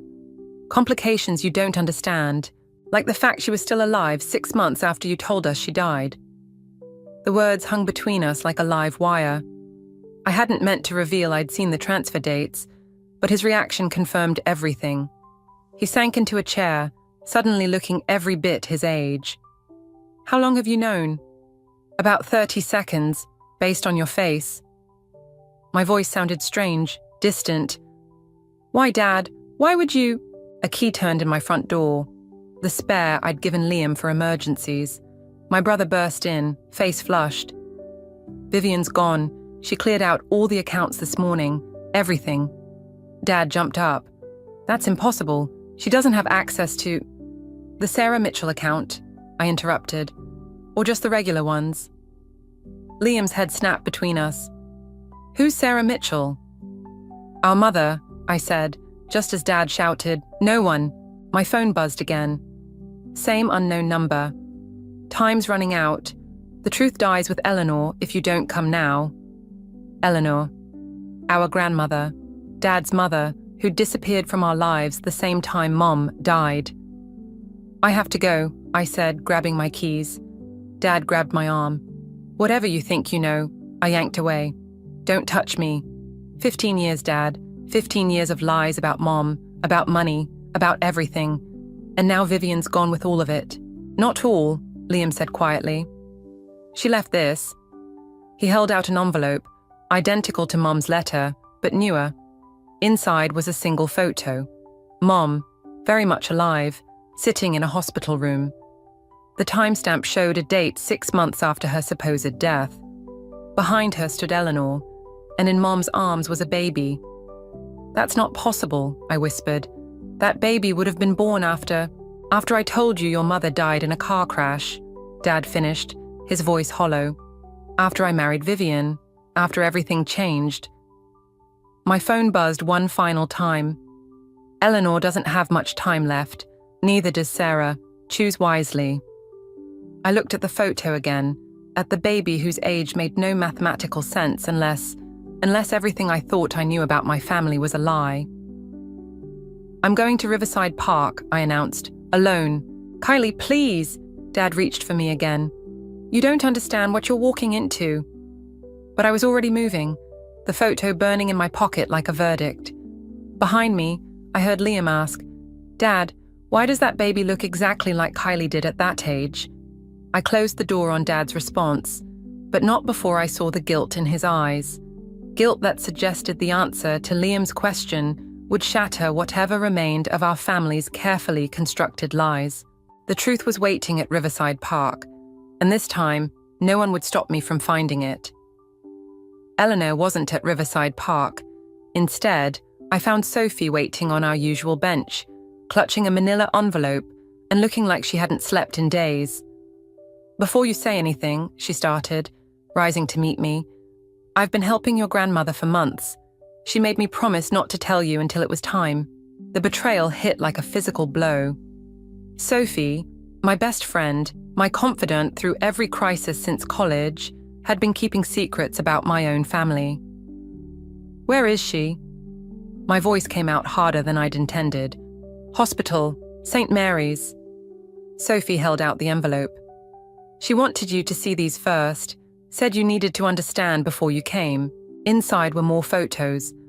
Mom in different locations, a cabin, a beach, a garden I didn't recognize. All dated after her supposed death. In each one, she looked progressively more ill, but alive. Definitely alive. "There's more," Sophie said quietly. The last photo made my knees buckle. Mum in a hospital bed, holding not one baby but 2. Twins. The date stamp matched the photo Vivian had left. "That's impossible," I whispered, but the evidence was right there in my shaking hands. "I don't have a twin." "According to Eleanor, you did." Sophie touched my arm. "Your father and Vivian separated you. Each took one baby." The world tilted sideways. I grabbed the bench for support, memories realigning themselves like pieces of a broken mirror. The strange comments Vivian had made over the years about her real daughter. The way Dad sometimes looked at me with guilt so deep it seemed to age him. My phone buzzed. "Liam, Dad's gone. Left a note saying he's fixing things. What's happening?" Another text followed immediately. "Vivian just posted something weird on social media about reuniting the family. She tagged someone named Claire Mitchell." Claire Mitchell. The name hit me like a thunderbolt. I pulled up social media and found her profile. The resemblance was uncanny, like looking in a mirror, but with different clothes, different hair, different life. "My twin. Eleanor tried to stop them," Sophie continued. "That's why they cut her out of your lives. She threatened to expose everything, so they threatened to take both of you away completely if she didn't stay quiet." "But why?" The question came out as barely more than a whisper. "Why separate us? Money?" Sophie's voice hardened. "Your mother's family fortune. It could only be inherited by her children after they turned 25. If there was only one heir, that person's legal guardian would control the money until then." 25. We were 24 now, less than 6 months away from... My phone rang. Unknown number. "Hello, sister." The voice was mine, but not mine. Familiar yet strange. "I suppose you've figured it out by now. Mother's money, father's lies, Vivian's little game of raising me as her own. Claire." The name felt foreign on my tongue. "We should meet. Compare notes about our separate lives. Share stories about how they manipulated us." Her laugh was bitter, sharp. "Vivian's been quite enlightening since she showed up at my door this morning. Where's Dad going? I demanded. What's he trying to fix? Haven't you guessed? He's racing to Mother's bedside. Yes, she's still alive. Barely. Terminal cancer. Eleanor's been caring for her all these years in secret. Rather poetic that both our mothers are dying at the same time, isn't it? The ground seemed to sway beneath my feet. Both? Oh, Claire's voice dripped false sympathy. Didn't you know about Eleanor? Stage 4. She's been holding on just long enough to set this all in motion, to bring everything into the light before both our mothers take their secrets to the grave. Sophie grabbed my arm as I swayed. Kylie, tick-tock, sister dear, Claire continued. 2 dying mothers, 2 desperate fathers, and 15 years of lies unraveling. Shall we meet and compare notes, or should we let them all keep playing their games until it's too late? I looked at Sophie, at the photos, at Claire's face on my phone screen, my face but hardened by a different kind of pain, a different kind of betrayal. Where? I asked. Where it all began, of course. Claire's smile was audible. The cabin in the last photo. Tonight. Bring your half of the truth, and I'll bring mine. Let's see what kind of story we can piece together. The line went dead, leaving me with a choice. Chase Dad to the hospital, or meet my twin at the cabin where our family's web of lies first began to spin. The cabin's porch light flickered as I pulled up, casting uncertain shadows across Claire's face. My face. She stood perfectly still, watching me park, and I understood why people always said I was unnerving when angry. We had the same cold stare. Vivian's inside, she said as I approached, making tea like this is some kind of normal family reunion. A text lit up my phone. Liam again. At the hospital with Eleanor. She's asking for you. Where are you? I silenced the phone. Did you bring them? Claire pulled out a stack of letters. Mother's correspondence with Eleanor over the years. Quite the bedtime reading. Her smile didn't reach her eyes. Your turn. I handed over the bank statements I'd photographed. We traded evidence like kids trading baseball cards, each desperate to complete our collection of family betrayals. Well, Claire rifled through the papers. Looks like Daddy Dearest was playing both sides, sending money to Mother through Eleanor while building his new life with Vivian. And your half? I asked. Even better. Vivian knew about Mother being alive the whole time. She used it to blackmail Dad into the marriage. She wanted a ready-made family, and she got one, plus a backup daughter in case the first one proved difficult. The porch light buzzed, then steadied. Through the cabin window, I could see Vivian moving around the kitchen, her movements precise and controlled like always. She's not what you think, Claire said, watching my expression. Or maybe she is. Depends which version of Vivian you got, the smothering mother or the cruel stepmother. Why did you really call me here? Because in exactly 6 months we turn 25. Mother's fortune splits between us, unless one of us isn't around to claim it. She let that hang in the air. Vivian's been quite chatty about contingency plans. My phone buzzed again. A text from Sophie.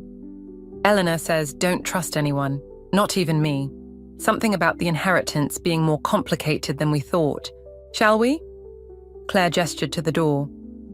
Vivian's waiting with her tea and her tales about how she was just trying to protect us all these years. And you believe her? I believe she's terrified of losing control. Just like Dad, just like Eleanor, with her deathbed manipulations. Claire's smile turned sharp. The question is, what are we going to do about it? Inside, Vivian had arranged everything perfectly. 3 cups, 3 saucers, 3 small cookies on bone china plates. Her hands shook slightly as she poured. My girls, she said softly, finally together. Save it, Claire and I said simultaneously, then shared a look of mutual disgust at our synchronicity. You don't understand. Vivian set down the teapot carefully. Your mother, she wasn't well after you were born. Postpartum psychosis. She wanted to... She stopped, swallowed. Mark and I were protecting you. By separating us, I demanded. By lying about her death. By giving you both a chance at a normal life. Vivian's voice hardened. But Eleanor never accepted that. She kept interfering, kept sending money to your mother's treatments, kept threatening to tell you both everything. My phone buzzed one final time. A photo from Liam, Eleanor in her hospital bed, looking frail but determined, holding up a handwritten note. "The cabin is a trap. Vivian knows about the real will." "Don't," Claire said sharply as I reached for my phone.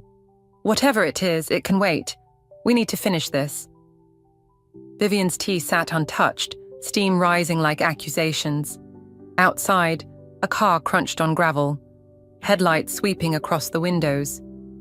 "Right on time," Claire murmured.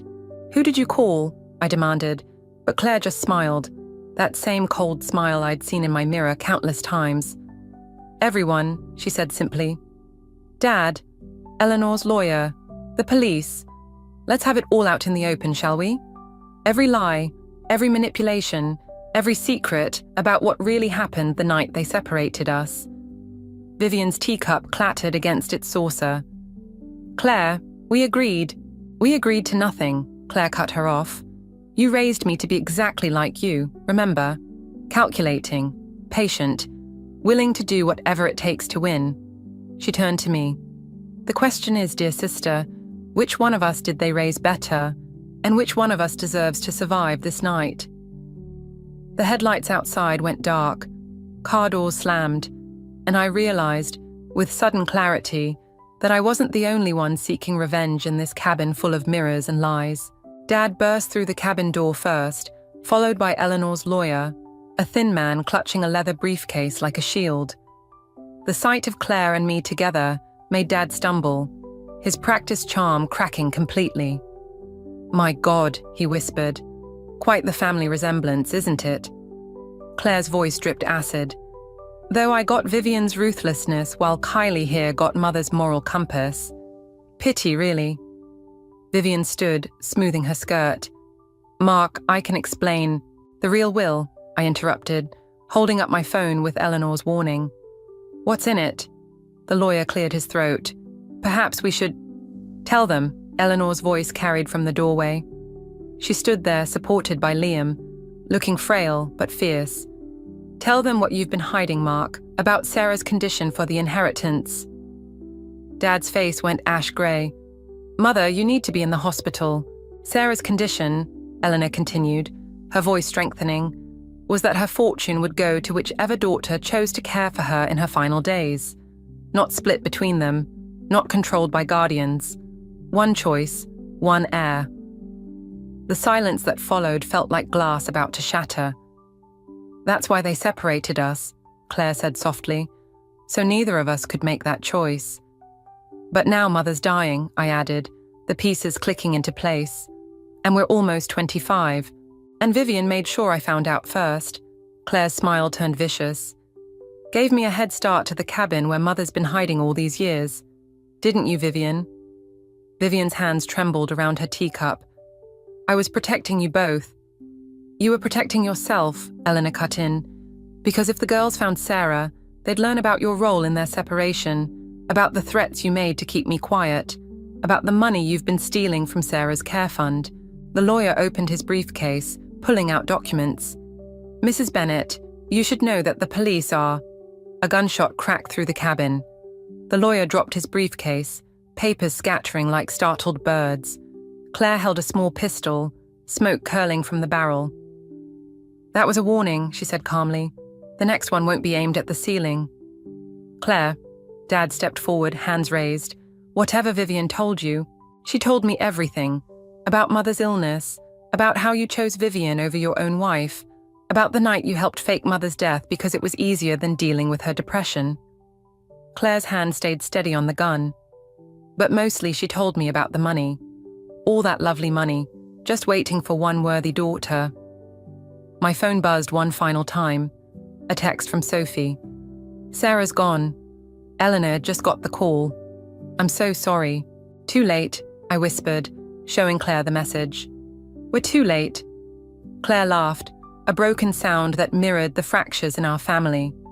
"No, sister dear, we're right on time, because now there's no choice to make, no mother to care for, just an inheritance up for grabs, and a cabin full of people who've lied to us our entire lives.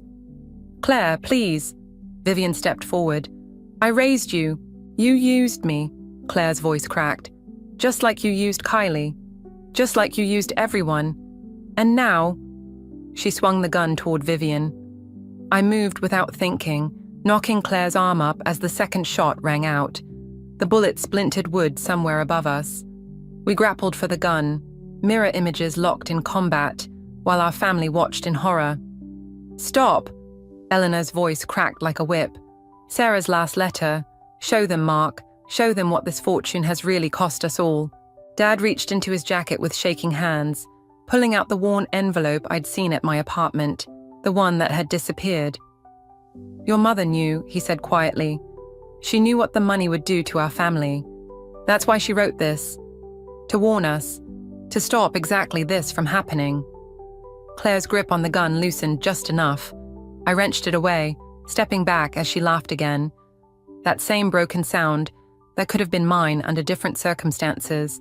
Read it, Claire demanded. Read what Mother knew about the monsters we'd become. I held the gun on her as Dad opened the envelope, his hands shaking so badly he could barely unfold the paper. The cabin fell silent, except for Eleanor's labored breathing and the sound of ancient paper crackling, a letter from the dead about to judge the living. Mom's handwriting flowed across the yellowed page, steady and sure. My dearest daughters, if you're reading this, then the money has already poisoned our family beyond recognition. Claire's laugh caught in her throat. I kept the gun trained on her, but my hand trembled. The fortune was never meant to divide you, Dad read, his voice cracking. It was meant to bring you together. The clause about choosing one heir, it was a test. I knew what greed could do to people. I'd seen it destroy my own family. Skip to the end, Vivian snapped, but Eleanor raised a withered hand. Let him finish. The real inheritance, Dad continued, isn't money at all. It's the truth. About who you are. About why I had to leave. About the choice I made the night everything changed. He looked up, tears streaming down his face. Sarah knew.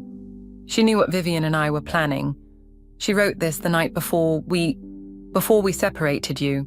The night you drugged her and declared her mentally unfit, Eleanor said quietly.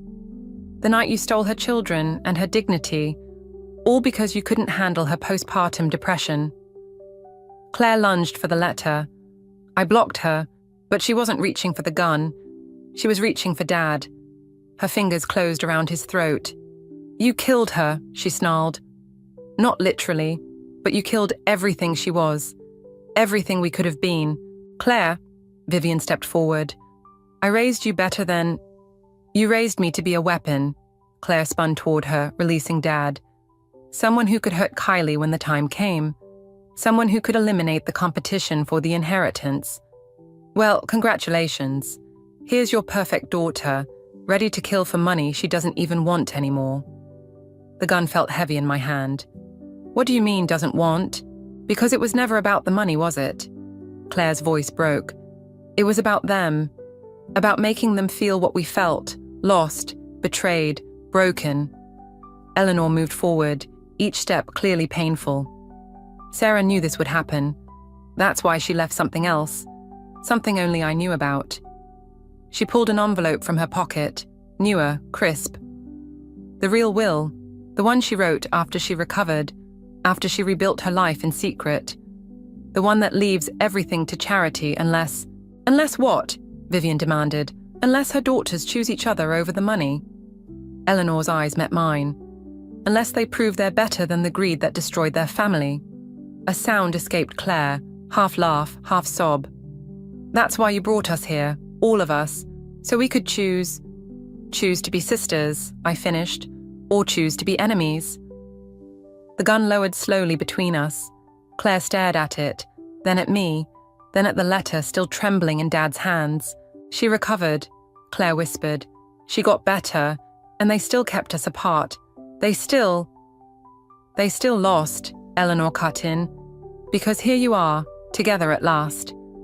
The question is, what will you do with that truth?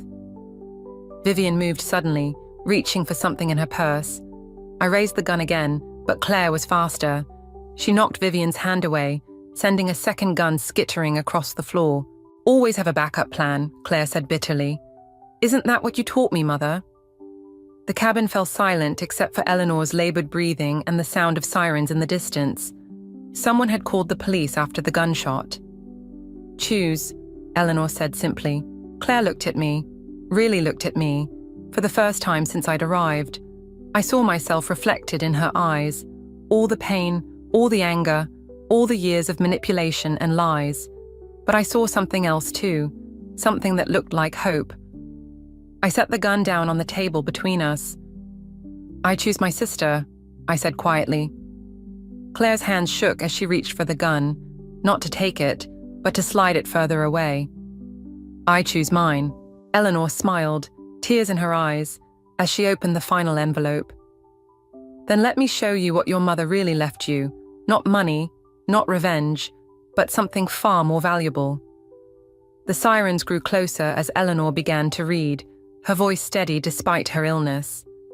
And as the truth finally emerged, I realized Mum had known all along what would heal our broken family. Not wealth, not vengeance, but the simple, devastating power of choosing love over hate. Eleanor's funeral was small, just me, Claire, Liam, and Sophie. Dad didn't come, neither did Vivian, who was awaiting trial for financial fraud and attempted assault. The autumn wind scattered leaves across Eleanor's fresh grave, each one a secret finally laid to rest. "She left us one last letter," Claire said, pulling an envelope from her coat. "Said we should read it together after." I touched the headstone, tracing Eleanor's name. Next to it stood our mother's marker. Empty all these years, now finally bearing witness to truth. Sarah Mitchell had died 3 days after Eleanor, as if waiting just long enough to know her daughters had chosen right. "Read it," Liam said quietly. He'd been staying with me since everything happened, learning to navigate this new reality where his sisters were twins and his parents were strangers. Claire's hands shook slightly as she opened the envelope. "My dear granddaughters, if you're reading this, you've already made the choice your mother hoped you would. But there's one last secret I've kept." She stopped, color draining from her face. "What is it?" I asked. "The fortune isn't gone," Claire whispered. "Eleanor transferred it all into a new trust, one that only activates if we work together. She writes, 'The money was never the poison, it was the greed it inspired. Now it's yours to use differently, to heal instead of hurt, to build instead of break.'" Sophie touched my shoulder gently. "What will you do?" I looked at Claire, my mirror, my opposite, my sister. We'd spent the past week learning each other, discovering how the same wounds had scarred us differently. Her anger had turned outward, mine inward. Her revenge had been loud, mine quiet. But we'd both been searching for the same thing: connection. "There's a women's shelter downtown," I said slowly. "They help mothers dealing with postpartum depression. Like Mom." Claire nodded. "And a legal fund for families torn apart by custody battles. Children separated from siblings." "Eleanor knew," Liam said. "She knew you'd choose this." A police car pulled up to the cemetery gates. Detective Morris stepped out, the same officer who'd responded to the cabin incident. She'd been surprisingly understanding about everything, once Eleanor explained the full story. "They're moving Vivian to county," she called over. "Thought you should know. She's asking to talk to you both. Says she has more to tell you about the night you were separated." Claire's hand found mine, squeezing tight. "No more secrets," she said firmly. "We have the truth we need." I squeezed back, remembering Mum's final letter. "The past will echo through your lives, my daughters, but you choose which echoes to answer. The trust requires both our signatures," Claire continued. "Both our voices, both our choices, always." Like Mum wanted all along, I realized. She knew the only way to break the cycle was to force us to work together, to choose each other, over and over again. Detective Morris waited patiently by her car. Behind her, I could see Dad's familiar silhouette approaching the cemetery, hesitant, uncertain, still carrying his own echoes of guilt and grief. Ready? Claire asked, but she wasn't looking at the trust papers in her hand. She was looking at Dad's approaching figure, at the weight of forgiveness neither of us was quite prepared to offer. Not yet, I answered honestly, but we'll get there. Sophie and Liam stepped back, giving us space as we turned to face our father together. The trust papers crinkled in Claire's pocket. Not an inheritance anymore, but a responsibility. A chance to turn vengeance into healing, betrayal into growth. Girls, Dad started, his voice breaking. I don't expect... Just listen, Claire cut him off, her tone firm but not cruel. We have something to tell you about Mom, about who she really was, and who we've chosen to become. The autumn wind picked up again, scattering more leaves across Eleanor's grave. But this time they didn't feel like secrets anymore. They felt like possibilities, scattered wide and free, waiting to take root in whatever soil we chose to plant them in. Some echoes, I was learning, don't have to hurt.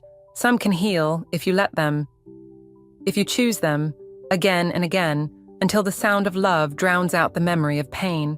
The crystal flutes clinked with practiced precision as Father raised his glass, commanding attention from the 200 guests packed into our mansion's grand ballroom.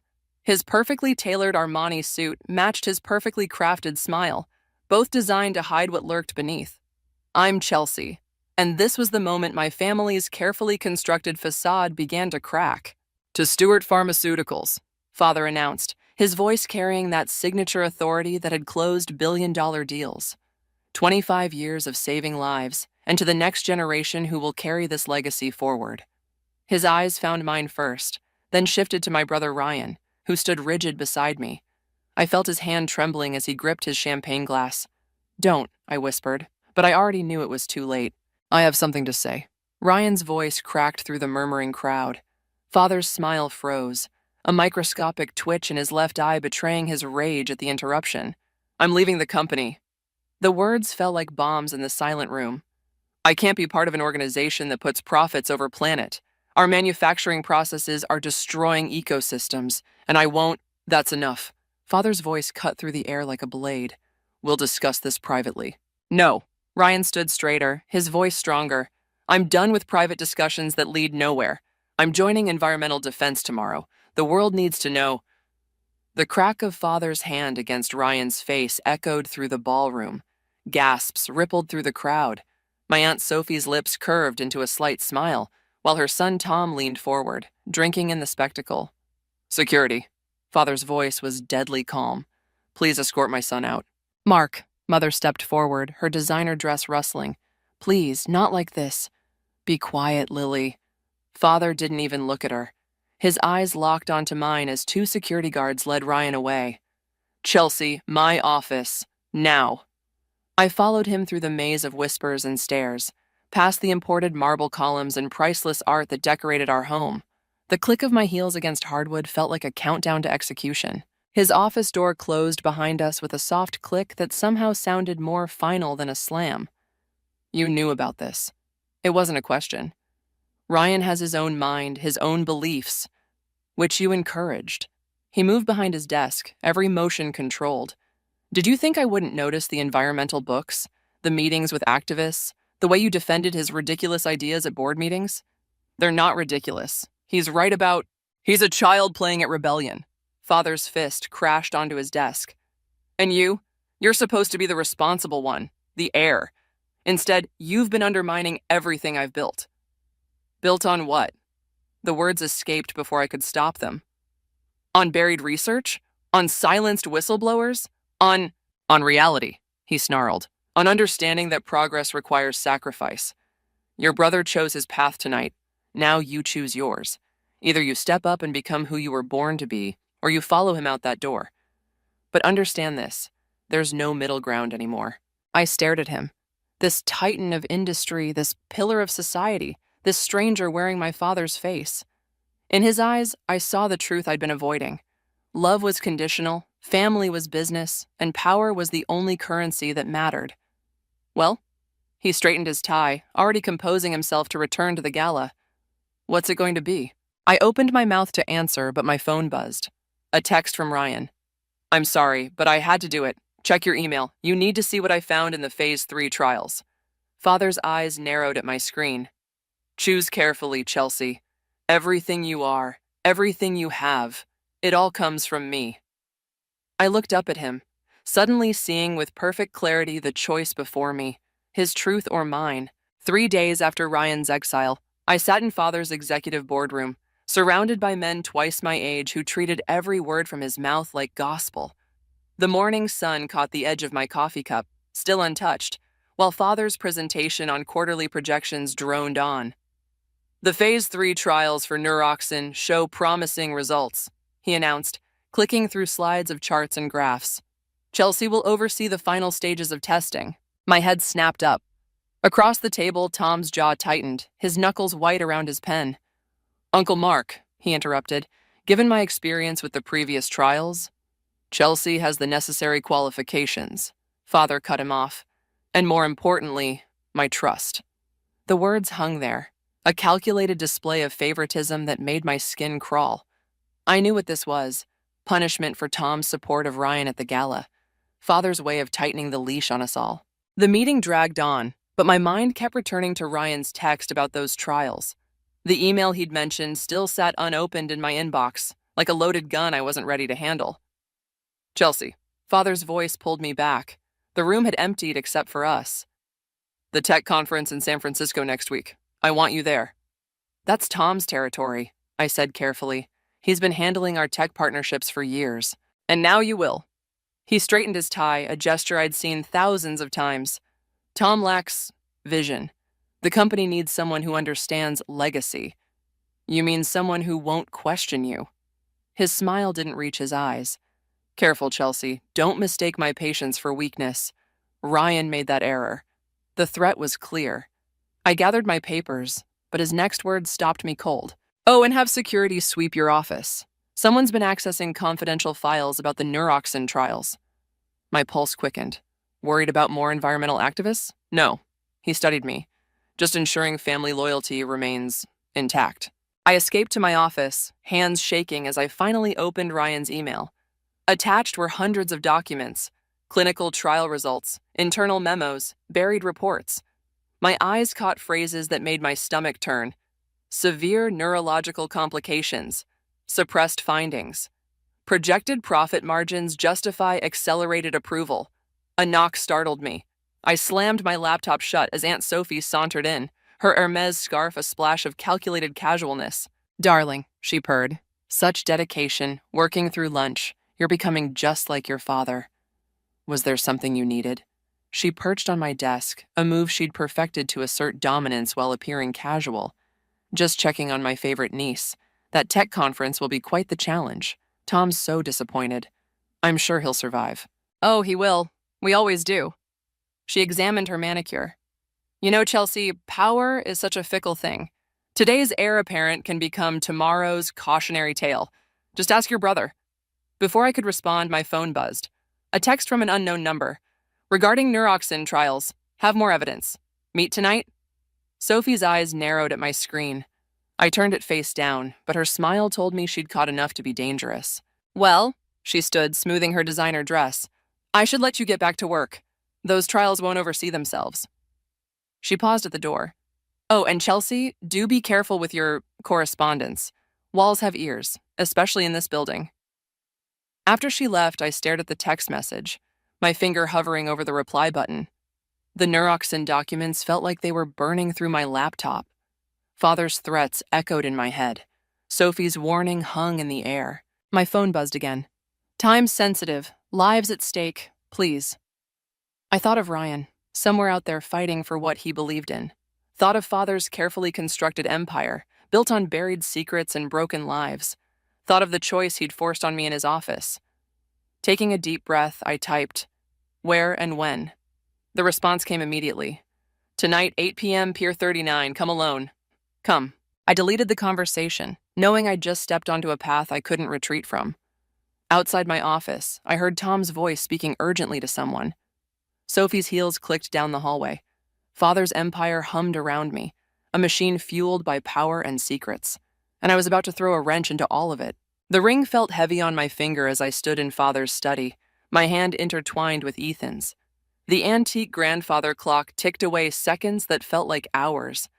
Mother perched on the edge of her chair, while Sophie lounged against Father's desk with practiced nonchalance. "A tech startup," Father said finally, rolling the words around his mouth like spoiled wine. "And what exactly does your company do, Ethan?" "We're developing sustainable energy solutions," Ethan replied, his voice steady. "Our latest project could revolutionize—" "Fascinating," Sophie cut in. "Almost as fascinating as your modest background. Public school, community college, working-class parents." "Aunt Sophie," I warned. But she continued. "I'm simply pointing out that certain adjustments might be necessary. The Stewart name carries expectations." Father stood, moving to the window that overlooked our manicured gardens. "Chelsea understands those expectations. Don't you, dear?" The weight of unspoken threats hung in the air. I thought of the neuroxin documents, of my secret meeting at Pier 39 last night, of the whistleblower, a former researcher named David, who'd shown me evidence that could destroy everything Father had built. "Actually," I straightened my spine, "I need to tell you something else." Mother's eyes widened. She knew that tone, the same one Ryan had used before his exile. "I'm leaving Stewart Pharmaceuticals." The silence that followed was absolute. Even the grandfather clock seemed to hold its breath. "To join Ethan's company?" Tom's voice dripped with mock concern as he appeared in the doorway. "How romantic." "To start my own consultancy," I corrected, "focusing on ethical business practices and corporate responsibility." Father turned slowly from the window. "Is that so?" "Yes. And there's something else you should know about the neuroxin trials." The crystal tumbler in Father's hand shattered against the wall, inches from my head. Mother gasped. Ethan stepped forward, but I held him back. "You ungrateful child." Father's voice was deadly quiet. "Everything I've built, everything I've sacrificed.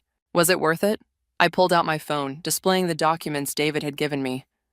Worth hiding the deaths, the brain damage, worth buying off the families and threatening the researchers? Sophie's perfectly maintained composure cracked. "You've been meeting with David.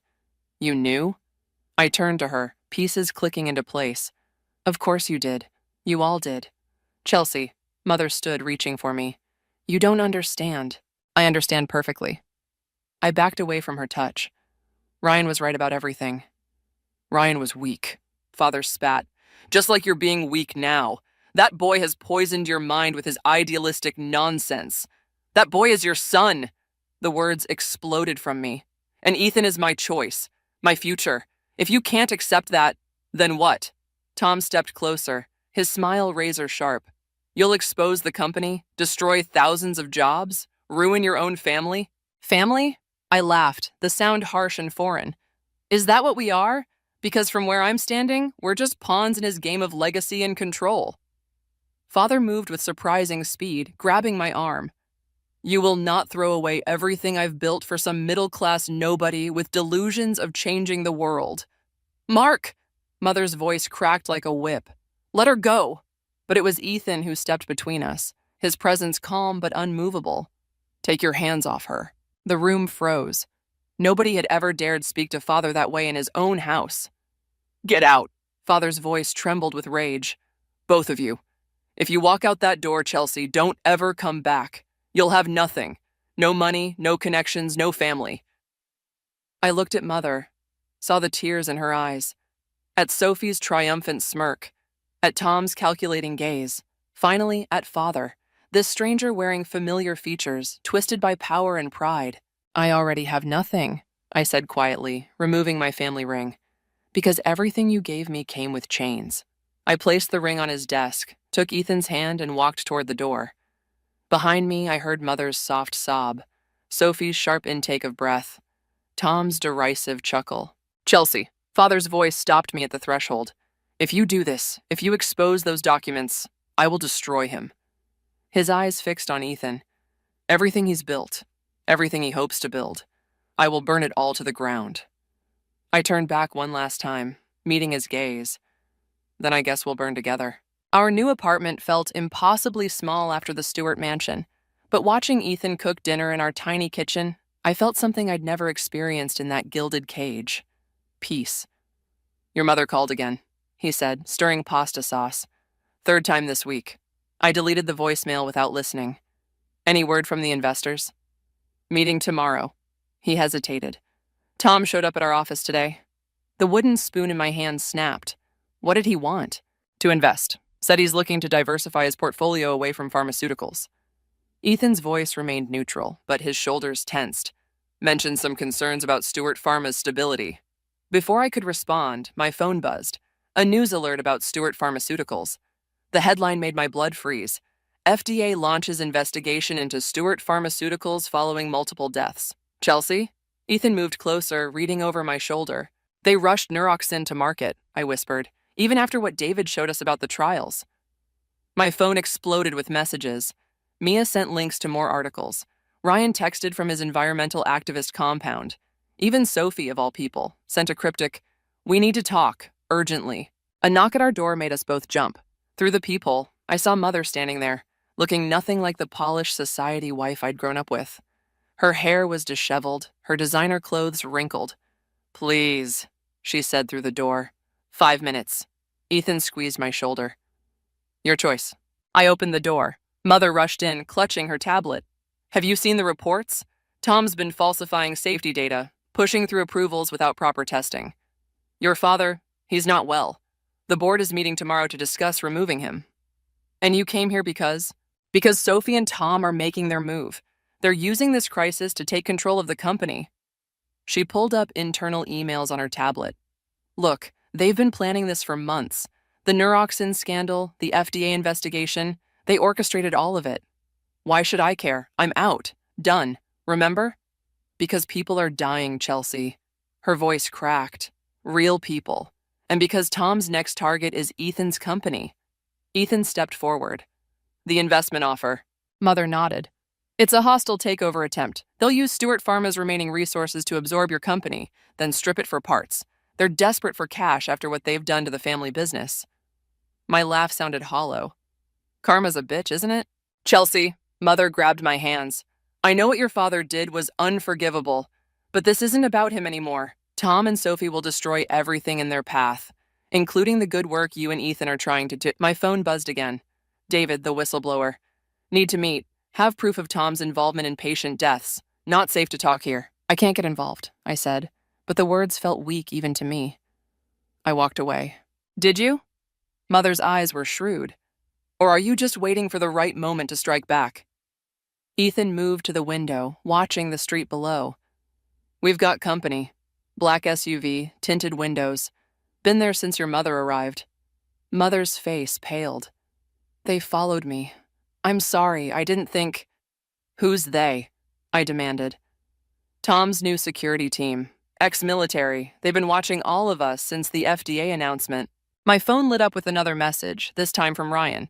"Don't trust Mom. It's a trap. Call me." I looked at Mother, really looked at her. The dishevelment seemed too perfect, the timing too convenient. "Why are you really here?" She met my gaze steadily. "Because sometimes the only way to protect what you love is to destroy what threatens it." She stood, smoothing her wrinkled clothes with suddenly steady hands. "You're not the only one who's been playing a long game, darling." The pasta sauce burned on the stove, filling our tiny apartment with acrid smoke. Outside, car doors slammed. Mother's phone chimed with a text, and for a split second I glimpsed the sender's name, Sophie. "Choose quickly, Chelsea," Mother said, moving toward the door. "Tomorrow's board meeting will change everything. Question is, which side of history do you want to be on?"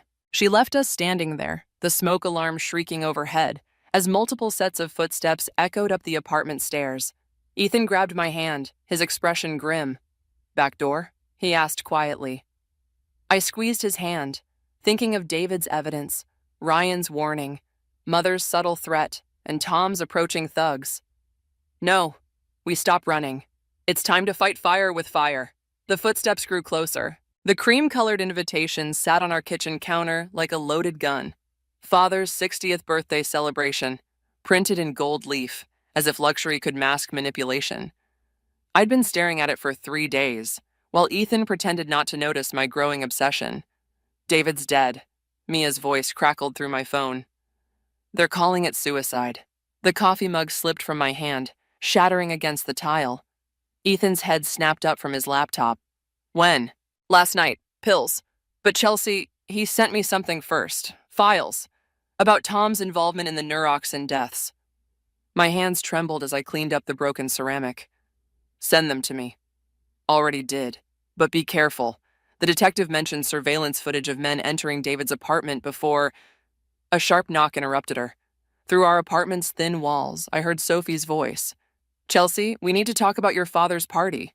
I have to go, I whispered to Mia, ending the call. Ethan moved closer. We don't have to open the door, but I was already moving, anger and adrenaline propelling me forward. Sophie stood in our hallway, looking expensive and dangerous in her Chanel suit. Darling, she air-kissed my cheek. This little experiment in independence is charming, but it's time to come home. Your father's not well. Funny timing. I kept my voice steady. Right after David's suicide. Something flickered in her eyes. Such a tragedy. Depression is a terrible thing. Is that what Tom's calling it? Her smile tightened. I don't know what you think you know. I know enough. I stepped closer. About the falsified trials, the covered-up deaths, the bribes. David showed me everything before you had him killed. Careful, Chelsea. Her voice dropped. Accusations like that could be dangerous. For everyone. Her eyes flicked to Ethan, still watching from the kitchen. Your father's birthday party, tomorrow night. Come alone. We'll discuss your concerns there. Is that a threat? It's an opportunity to protect what matters. She pressed something into my hand, a USB drive. Preview of tomorrow's board presentation. Tom's quite proud of his plan to acquire Ethan's company. Such innovative technology. Shame if something happened to it.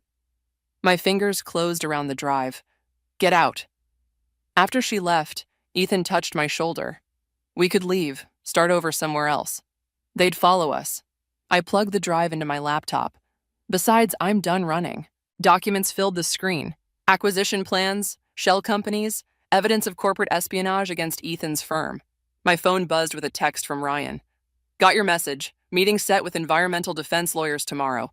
They're ready to move on the neuroxin evidence. Another text arrived, from Mother. Whatever Sophie told you, don't trust it. Meet me tonight, alone. Ethan read over my shoulder. It's a trap. Everything's a trap. I stood, pacing our small living room. David's dead because he tried to expose them. They're coming for your company. Father's birthday party is just another power play, and I'm supposed to choose sides in their game. So don't play. That's not an option anymore. I showed him the latest news alert. Stewart Pharmaceuticals' stock plummets amid corruption allegations. Chelsea. Ethan's voice was gentle. Revenge won't bring David back. Or fix your family. This isn't about revenge, but even I heard the lie in my voice. It's about justice. Is it? He picked up Father's invitation. Because from here, it looks like you're letting them pull you back into their world. The world you fought so hard to escape. Before I could respond, my phone lit up with an email from Tom. Subject line, about tonight's accident. My blood ran cold as I opened the attached photo. Ethan's office building, smoke pouring from broken windows. The message read, electrical fire, such a shame. Tomorrow's party would be a good time to discuss preventing future accidents. Ethan's phone started ringing. His business partner, probably reporting the damage. He answered, moving to the kitchen, his face tight with controlled anger. I stared at Father's invitation, hearing Sophie's threats, seeing David's dead face in my mind. The USB drive hummed with dangerous secrets. My phone blinked with messages from Mother, Ryan, Mia, each pulling me in different directions, each hiding their own agenda. Tomorrow night, Father's birthday, the board presentation, environmental defense lawyers, all the pieces moving into place for a final confrontation. I'm going, I said when Ethan returned. Alone. Chelsea. They killed David. They're threatening you. This ends tomorrow. I picked up the invitation, feeling its weight like a death sentence. One way or another. The Stewart mansion loomed before me, its windows blazing against the twilight sky. Security guards prowled the perimeter, their earpieces glinting.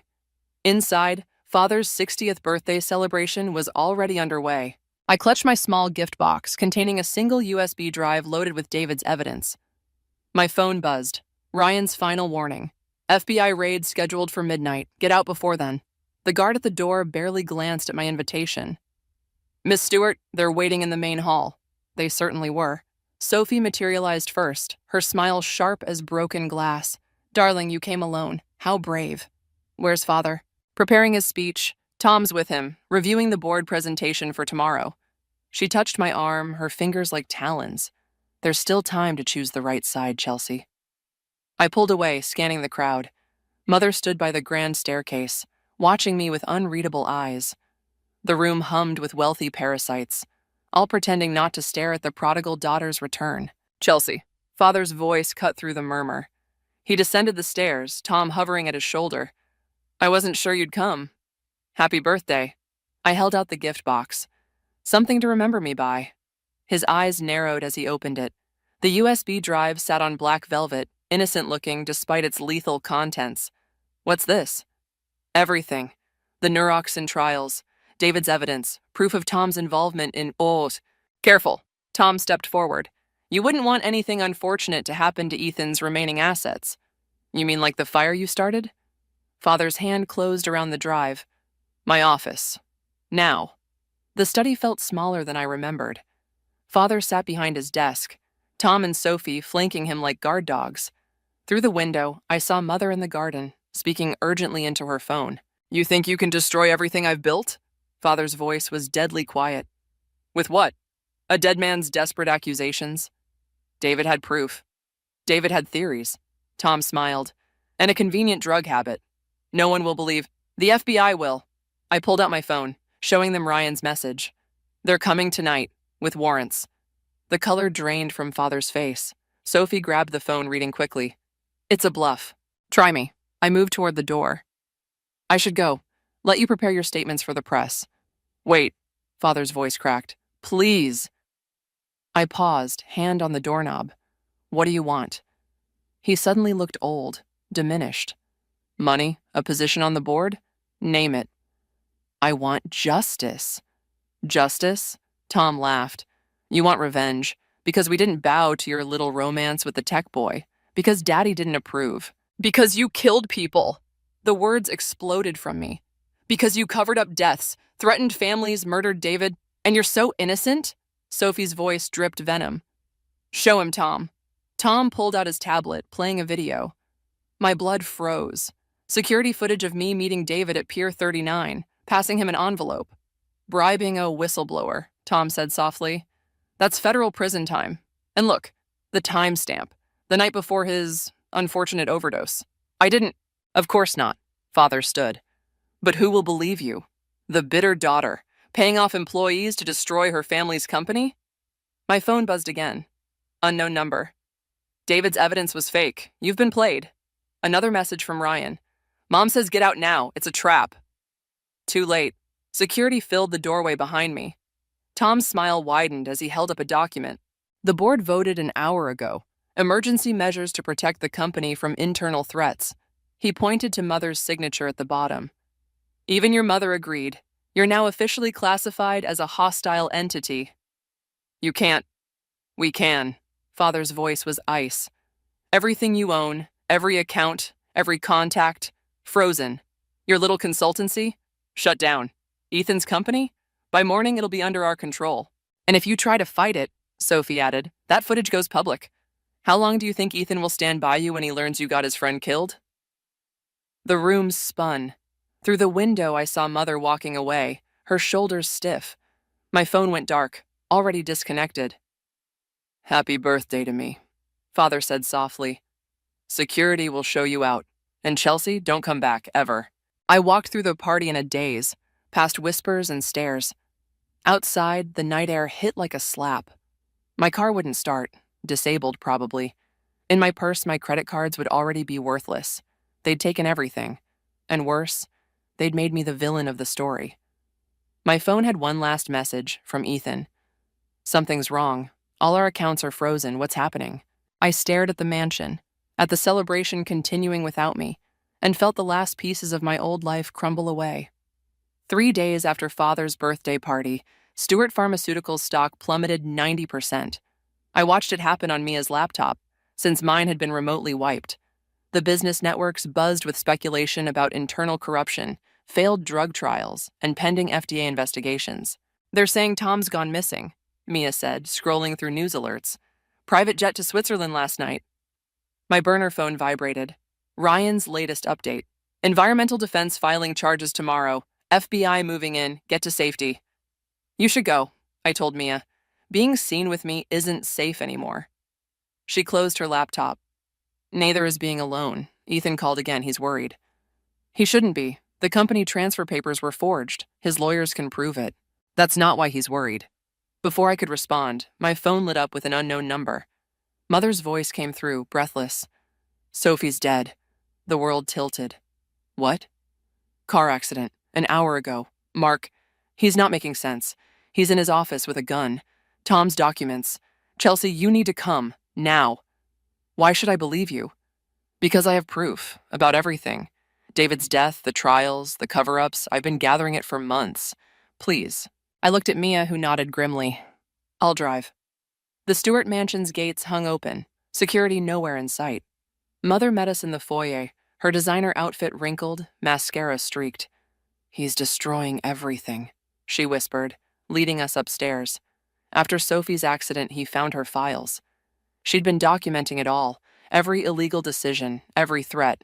Insurance, she called it. Against what? Against him, against Tom, against anyone who tried to take her power.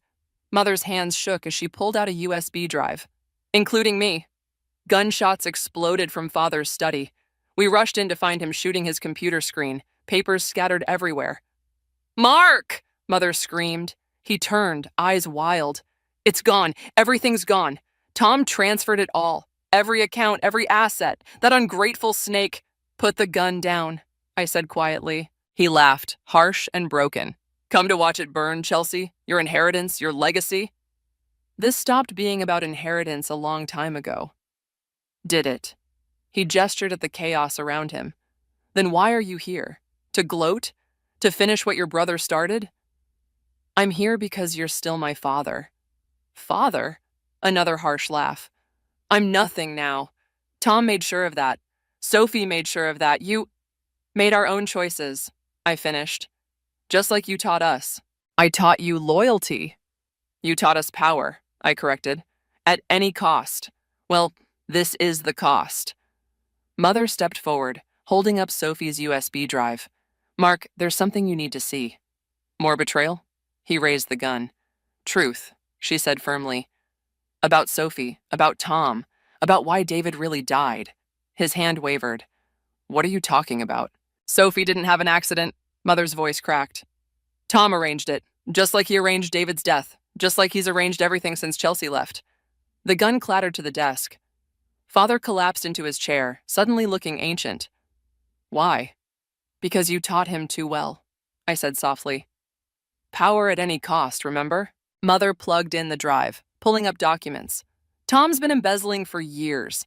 Sophie found out, threatened to expose him, so he eliminated the threat, just like he tried to do with Chelsea. Father stared at the screen, at the evidence of his legacy's true cost. Outside, sirens wailed in the distance. They're coming, Mother said quietly. FBI, SEC, everyone. Tom's gone, but they'll want someone to blame. Father picked up the gun again, his hand steady now.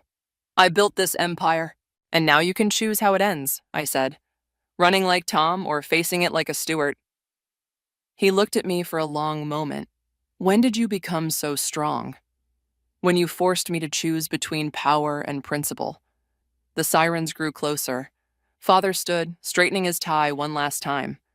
Lily, call our lawyers. Chelsea, he hesitated. Take care of your brother, and that boy of yours. What are you going to do? He smiled sadly. What I should have done years ago. Protect my family. As FBI vehicles swarmed the driveway, Father walked calmly downstairs to meet them, leaving his empire of shadows behind. Mother touched my arm. It's over. But watching Father surrender, I realized it wasn't over. It was just changing shape, like all inherited sins do. The true cost of power was still being tallied, and somewhere in Switzerland, Tom was plotting his own revenge. Some legacies never die. They just wait for the next generation to claim them. The Stewart Mansion's auction drew a smaller crowd than expected. I watched from the garden as strangers picked through the remains of our legacy. Antique furniture, rare art, generations of carefully curated wealth reduced to lot numbers and bid cards.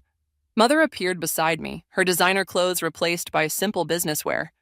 The prosecutors offered your father a deal this morning. And?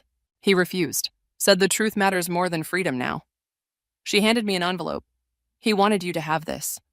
Inside was a single sheet of Stewart Pharmaceuticals letterhead, bearing father's precise handwriting. I was wrong about power. It's not what we take. It's what we leave behind. The garden path crunched with approaching footsteps. Ryan, looking oddly formal in a suit, stopped short when he saw us. The environmental defense team is ready, he said quietly. They need your final statement. Mother squeezed my hand before walking away, leaving us alone among the roses she'd tended for decades. Tom's been spotted in Geneva, Ryan continued. Interpol's closing in. Let them have him. I folded father's note carefully. We have more important work to do. Inside, the auction reached our father's prized art collection. Through the window, I watched Ethan examining the accounting ledgers with federal investigators, his integrity unchanged by the chaos around him. My phone buzzed. Mia, with news about the victims' compensation fund we'd established. The Neuroxin families would receive their first payments tomorrow. Not enough to heal their losses, but a start toward justice. Chelsea. Mother's voice drew me back. She held out a small box. I should have given you this sooner. Inside lay her grandmother's ring, the one she'd worn every day of her marriage. I can't. You can. Because you understand what I never did. Power isn't in the wearing of it. It's in the choosing. The auction hammer fell on the last lot. In the driveway, reporters gathered for father's final press conference, where he would confess to everything. Not for immunity or mercy, but because truth had become his last remaining currency. Ethan joined us, his face grim. They found Sophie's complete records. The board manipulation, the threats against David, everything. It goes back decades. And now it ends, I said firmly. Does it? Ryan gestured at the mansion. Empires don't die quietly, Chelsea. They leave echoes. As if proving his point, my phone lit up with an anonymous text. Greetings from Geneva. Family business isn't finished. T. I deleted it without responding. Tom's threats felt hollow now, like the mansion itself. All facade, no foundation. Mother touched the empty flower beds she'd never plant again. What will you do now? The question hung between us, heavy with unspoken weight. The compensation fund needed management. Father's confession would trigger more investigations. Somewhere in Switzerland, Tom plotted his revenge. But watching Ethan coordinate with the victims' lawyers, seeing Ryan's passionate work with environmental defense, feeling Mother's quiet strength beside me, I realized the answer had been there all along. We rebuild, I said simply. Not empires or legacies, something better. The Stewart name isn't who we are anymore. I touched her grandmother's ring, feeling its weight. We're something new now. The auction crowd dispersed, leaving the mansion echoing with footsteps of departing strangers. Soon it would become something else. A museum, a school, a monument to power's cost. Father's note crinkled in my pocket as I took one last walk through the garden. The roses would bloom for new owners now. The paths would carry different feet. The legacy would fade like all things do. But standing there, watching Mother embrace Ryan, seeing Ethan's unwavering support, I understood Father's final lesson. Power wasn't in what we built or broke or avenged. It was in what we chose to grow instead. I left the garden gate open behind me, letting the past flow out like tide water. Tomorrow would bring new challenges. Tom's threats, Father's trial, the endless work of making amends. But for now, this was enough. The truth unveiled, justice begun, and family redefined not by blood or legacy, but by the choices we made in power's wake. Some would call it karma, others, justice. But as I walked away from the Stewart mansion one last time, I called it something simpler: freedom. The crystal champagne flute trembles in my hand as I watch my stepfather Richard take the stage. The retirement gala sparkles around us, a testament to 30 years of building Silverstone Media from nothing. My heart pounds with anticipation. After a decade of 70-hour weeks and sacrificed relationships, tonight everything changes. I'm Autumn, and I've spent my entire adult life preparing for this moment. Friends, colleagues, Family, Richard begins, his voice carrying across the grand ballroom. Tonight marks not just an ending, but a beginning. The crowd of 300 falls silent. I straighten my spine, smoothing down my midnight blue dress. Next to me, my half-brother Tyler fidgets with his bow tie, his usual cocky smirk replaced by an unusual intensity. Silverstone Media has been my life's work, Richard continues. But every empire needs new blood, fresh vision. He pauses, his eyes scanning the crowd. That's why I'm proud to announce that, effective immediately, my son Tyler will be taking over as Chief Executive Officer. The champagne flute slips from my numb fingers, shattering on the marble floor. Heads turn. Whispers ripple through the crowd. My mother Lily won't meet my eyes. Tyler brings exactly what this company needs to face the challenges ahead. Richard's words hammer nails into my coffin of dreams. Youth, innovation, and most importantly, the right instincts for leadership. Applause erupts. Tyler bounds onto stage, all practiced charm and perfect teeth. I remain rooted in place, shards of crystal crunching under my heels. Speech, someone calls out. Tyler grabs the microphone, basking in the spotlight that should have been mine. I promise to make Silverstone Media stronger than ever, he declares, to honor my father's legacy while blazing new trails. My colleague Derek appears at my elbow. This can't be happening, he mutters. Everyone knows you're the one who... Not now, I cut him off, plastering on a smile as cameras flash. Inside, acid burns through my chest. Later, during the endless, congratulatory mingling, I corner Richard near the bar. Why? The single word carries a decade of betrayal. He sighs, swirling his scotch. Business isn't just about hard work, Autumn. It's about instinct, natural leadership. Tyler has that spark. Tyler has barely worked a full week in his life. He doesn't know the first thing about running this company. He'll learn, and you'll help him, won't you? Richard's tone carries steel beneath the request. For the good of the family, I want to scream, to expose every time Tyler's natural leadership meant pawning his work off on others. Instead, I nod stiffly. Of course. Across the room, I spot my grandmother Evelyn holding court with board members, probably already spinning this disaster into dynasty-building brilliance. My mother hovers nearby, champagne glass perpetually full. There's my favorite sister. Tyler's arm lands heavy across my shoulders. He reeks of expensive cologne and victory. Ready to show me the ropes? I extract myself from his embrace. Congratulations, Tyler. You must be so proud. Hey, no hard feelings, right? Dad knows what he's doing. And you're still part of the team. Part of the team. After 10 years of building client relationships, streamlining operations, and practically running things while Richard focused on the big picture. Now I get to teach my frat boy brother how to do my job. Of course, I say smoothly. No hard feelings at all. I excuse myself to the powder room, locking the door behind me. In the mirror, my reflection stares back. Composed, professional, the perfect corporate soldier. But something dark flickers behind my eyes. They want me to help Tyler. Fine, I'll help him straight into the ground. I'll watch everything Richard built crumble under his golden boy's incompetent hands. And when it's all ashes, they'll finally understand what they threw away.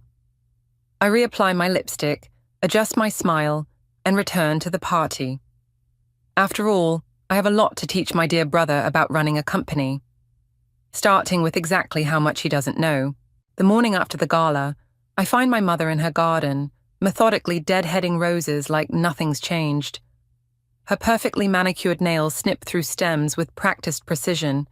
She doesn't look up when I approach. Did you know? The words taste like battery acid. Snip. Another dead bloom falls. Richard made his decision, Autumn. We need to respect that. That's not what I asked. My hands clench into fists. Did you know he was going to humiliate me in front of everyone? She finally meets my eyes, her expression carefully neutral. Tyler is Richard's son. The company is his legacy. And what am I? The backup plan. The workhorse who gets discarded when it's convenient. Don't be dramatic. She moves to another rosebush. You still have your position. Nothing's really changed. A bitter laugh escapes me. Nothing's changed. He gave my promotion to Tyler, who can barely handle his own expense reports without help. Your brother has potential. He just needs guidance. She pauses, her voice softening. This could be good for both of you, working together, supporting each other. Supporting each other. My voice rises. Where was his support when I was working 60-hour weeks? When I missed Christmas because of the Miller account? When autumn, my grandmother Evelyn's sharp voice cuts through my tirade. She stands in the garden doorway, elegant as ever in her tailored pantsuit. That's quite enough. Your mother doesn't need this hysteria. Of course not. I turn to face her. Heaven forbid anyone disturb the family peace by pointing out inconvenient truths. The truth, Evelyn says coldly, is that Richard built this company from nothing. He has every right to choose its future leadership. The truth is that Tyler's going to run it into the ground, and you're all too blinded by tradition to see it. Perhaps, she replies, if you'd spent more time cultivating relationships instead of spreadsheets, things might be different. The barb hits its mark. I remember all the family dinners I missed, the social events I skipped, always putting the company first, thinking it would prove my worth. You mean if I'd played politics better? I ask quietly. Smiled more? Been more like Tyler? Your brother understands people, my mother interjects. He has natural charisma. He has natural charm and zero work ethic, I snap. But sure, let's pretend that's leadership. Evelyn's eyes narrow. Mind your tone, young lady. This attitude isn't helping anyone. No? I laugh. Well, neither is pretending everything's fine while Tyler destroys what I've spent 10 years building. What Richard spent 30 years building, Evelyn corrects sharply. Don't overstate your importance. The words slice deep. I see my mother flinch, but she says nothing. Always the peacekeeper, never taking sides. My phone buzzes, a message from Derek about an emergency client meeting Tyler's already missed. Of course. You know what? I straighten my spine. You're right. I should focus on what's important, like making sure your precious golden boy doesn't bankrupt us in his first week. Autumn, please. My mother reaches for my arm. Can't we just what, Mum? Pretend everything's fine? Play happy families while watching Tyler destroy everything? I pull away. Sorry, but I learned from the best about putting the company first. Evelyn's voice follows me as I stride away. Richard was right about your temperament. This is exactly why. I don't hear the rest. Don't need to. Their expectations and disappointments have always spoken louder than words. Back in my car, I grip the steering wheel until my knuckles turn white. My phone buzzes again. 3 missed calls from Tyler, probably needing me to bail him out of whatever mess he's already created. Fine. They want me to support Tyler. I'll support him right off a cliff. Let them see exactly what happens when they bet everything on the wrong horse. I start the engine, a plan already forming. Richard taught me everything about building a company. Now I'll use those lessons to tear it all down. My mother's roses disappear in the rearview mirror, blood-red petals scattered across perfectly manicured grass. Sometimes you have to prune deep to fix what's broken, and I'm done playing in someone else's garden. The quarterly reports spread across my desk tell a story that makes my blood run cold. Not because of what they show, but because of what they hide. 3 months of subtle irregularities, carefully masked transfers, and project reassignments that all point to one truth. Richard has been systematically setting Tyler up to fail. These numbers don't add up. Derek leans over my shoulder, frowning at the screen. The Morrison account shows double the projected expenses, but half the staff allocation. I pull up another document. Look at this. Every major account Tyler's supposedly managing was restructured before the handover. Richard stripped out the support staff, removed the safety nets. While making it look like business as usual, Derek whistles low. That's cold, even for Richard. He's creating a perfect storm. My fingers trace the patterns of destruction hidden in plain sight. Tyler won't see it coming until it's too late. A knock interrupts us. Maya stands in the doorway, perfectly composed as always. Tyler's looking for you. The Jensen presentation starts in 20 minutes. The presentation he was supposed to prepare last week? I close the files quickly. The same. Her smile doesn't reach her eyes. He mentioned something about needing your expert touch on the numbers. Of course he does. I grab my laptop, mind racing. Derek, can you... Already on it. He taps his tablet meaningfully. I'll dig deeper into those discrepancies. The executive conference room buzzes with tension when I arrive. Tyler paces by the window, his usual swagger replaced by barely concealed panic. There you are. He grabs my arm. Look, I know this is last minute, but I really need you to take over the presentation. I finish flatly. Just help me look good. His smile wavers. Dad's calling in, and after last week's mishap with the Miller contract. You mean when you forgot to review the terms and nearly cost us the account? Details. He waves dismissively. Come on, sis, we're family. Family. The word tastes bitter now. I think of the doctored reports, of Richard's elaborate trap, of Tyler walking blindly into it.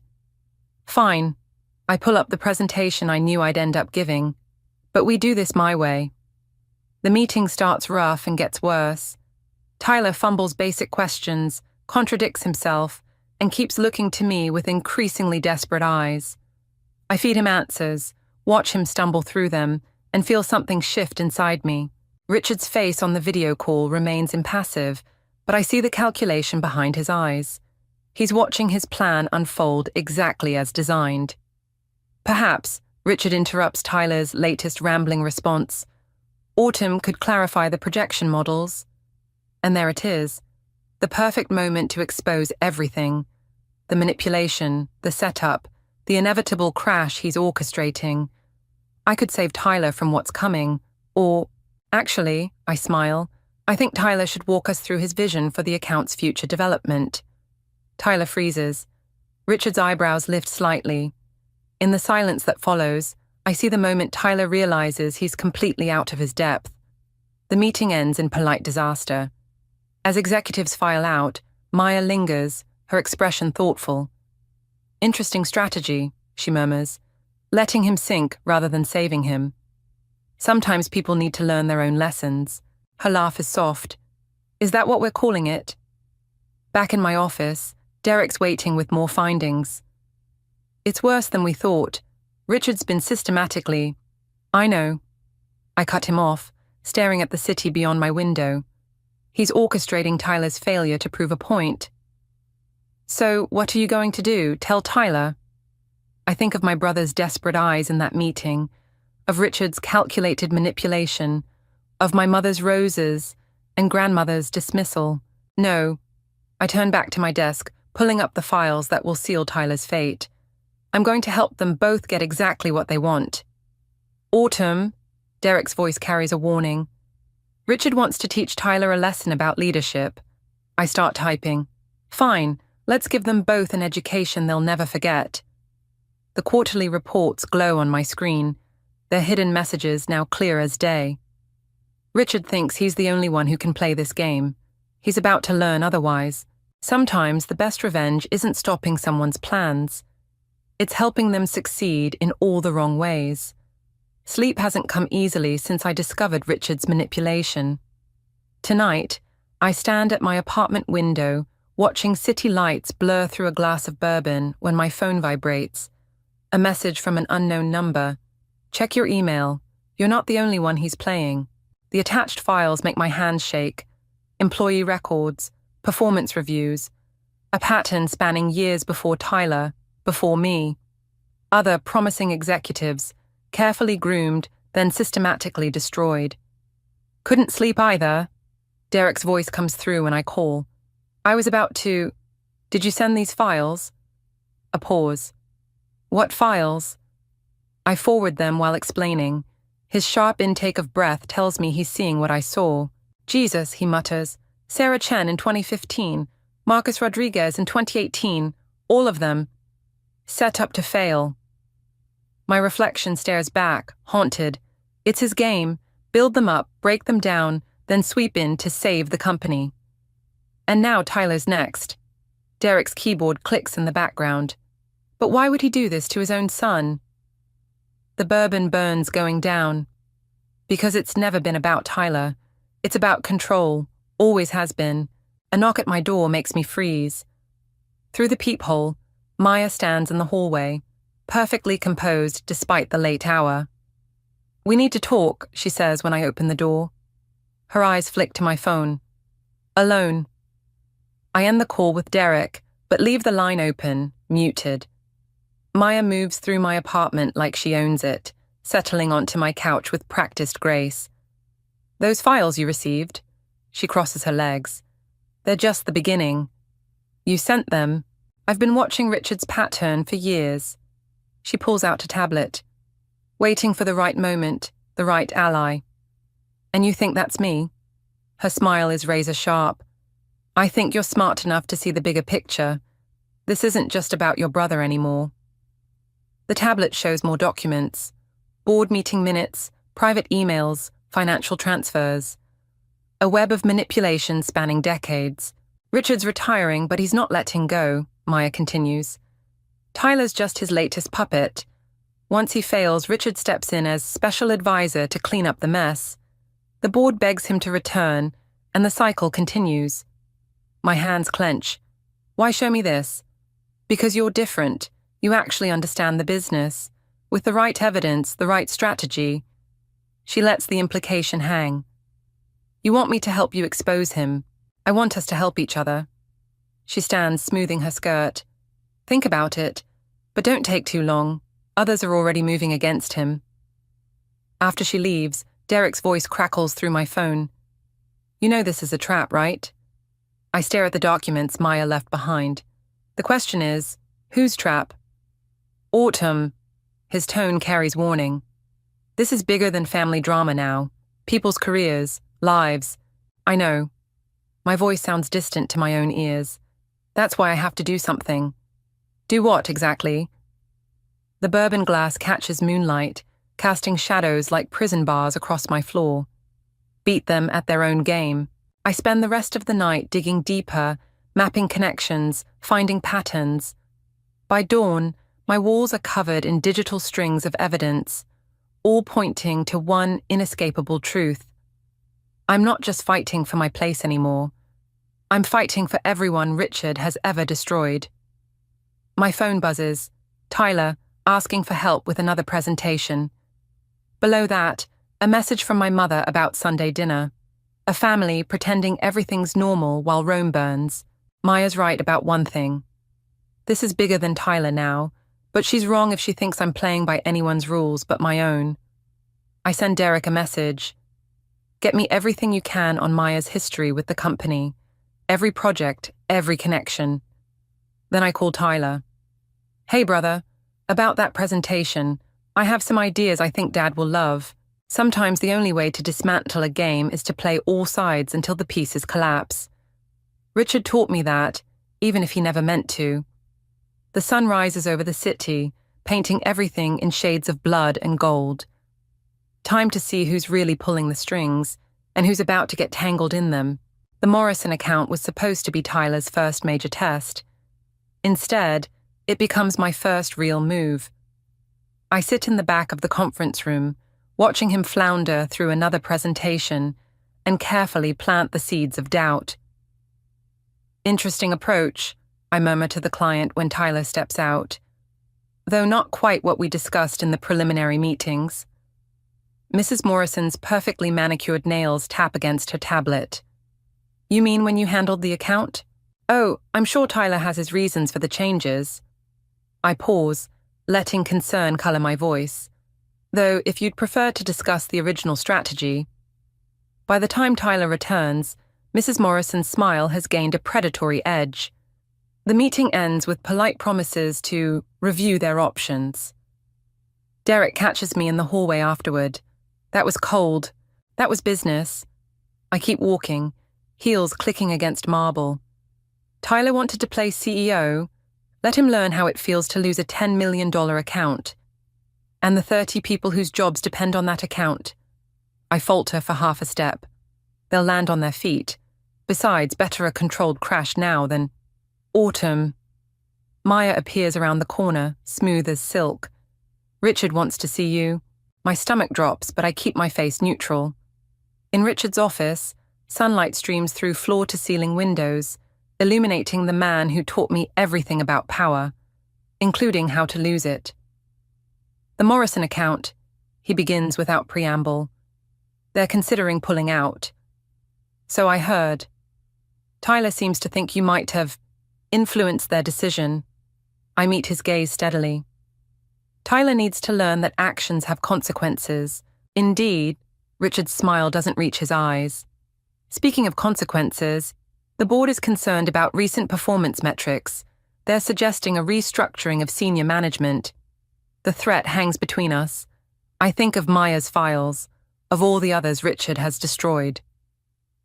Interesting timing. Just business. He turns to the window. Though I'd hate to see your career suffer from poor choices. Like choosing loyalty over competence. His shoulders stiffen. Careful, Autumn. Family or not. Family? I laugh, sharp and bitter. Is that what you call it when you set your own son up to fail? He turns back slowly. What exactly are you implying? You know exactly what I'm implying. The doctored reports, the systematic dismantling of support structures. Did you use the same playbook on Sarah Chen, Marcus Rodriguez? For a moment, something like respect flickers across his face. Then it's gone, replaced by calculated concern. You seem stressed. Perhaps you should take some time off. To think about my future? I stand. Don't worry, Richard. I'm thinking about all our futures. Outside his office, Maya waits with a knowing smile. Productive meeting? You could say that. I start walking. She falls into step beside me. Tell me, Maya, how long did you work with Sarah Chen before Richard destroyed her? Her stride hitches. I don't. Because I've been looking at the old org charts. Funny how you always seem to be adjacent to the carnage, but never caught in it. We all make choices to survive. Her voice hardens. The question is, what choice are you making now? Before I can answer, Tyler bursts from the elevator, face flushed. The Morrisons just called. They're pulling their entire portfolio. Maya's eyebrows rise. All 7 subsidiaries? They're saying something about loss of confidence in leadership. Tyler's accusations hit like bullets. What did you say to them? Nothing they hadn't already figured out. I turn away, but his hand catches my arm. You're trying to sabotage me. Tyler, Maya interrupts smoothly. Perhaps we should discuss this privately. No. His grip tightens. I want to know why my own sister. Because someone had to show you what real leadership costs. I wrench free. Congratulations, little brother. You just learned your first lesson. I leave him standing there, Maya already moving to damage control. In my office, Derek waits with fresh intel. The Morrisons aren't just pulling out, he says quietly. They're taking their business to Startup Media. My new shell company, created last week under layers of corporate veils. Phase 1 complete, I murmur, watching Tyler rush past my door, trailing destruction in his wake. Time for Phase 2. Autumn. Derek hesitates. Are you sure about this? Once you start, I'm sure about one thing. I pull up the next set of accounts targeted for restructuring. Richard taught us all about burning bridges. Now let's see how he likes watching his empire burn. The emergency board meeting feels like a funeral. 24 hours after the Morrison disaster, Silverstone's stock has plummeted 18%. I sit at the far end of the conference table, watching Tyler sweat through his expensive suit while Richard maintains his granite facade. 3 major accounts lost in 2 weeks. Board Chairman Phillips reads from his tablet. Projected quarterly losses exceeding 30 million. Would anyone care to explain? Maya slides a document across the table. Our analysis suggests a systematic breakdown in client relations under the new leadership structure. Breakdown. Tyler's voice cracks. More like sabotage. Autumn's been... Careful, brother. I keep my tone mild. Accusations require evidence. Richard's eyes narrow as I pull out my own folder. Speaking of evidence, I continue, I have some interesting documents regarding company management practices over the past decade. The color drains from his face. He knows exactly what I'm holding. Perhaps we should discuss this privately, he suggests. Why? Afraid of what the board might learn about your leadership training methods? I start distributing copies. About Sarah Chen, Marcus Rodriguez, all the others you built up just to tear down. Murmurs ripple through the room as board members scan the papers. Phillips removes his glasses slowly. Richard, these allegations are a desperate attempt at misdirection, Maya interrupts. The real issue is the current crisis.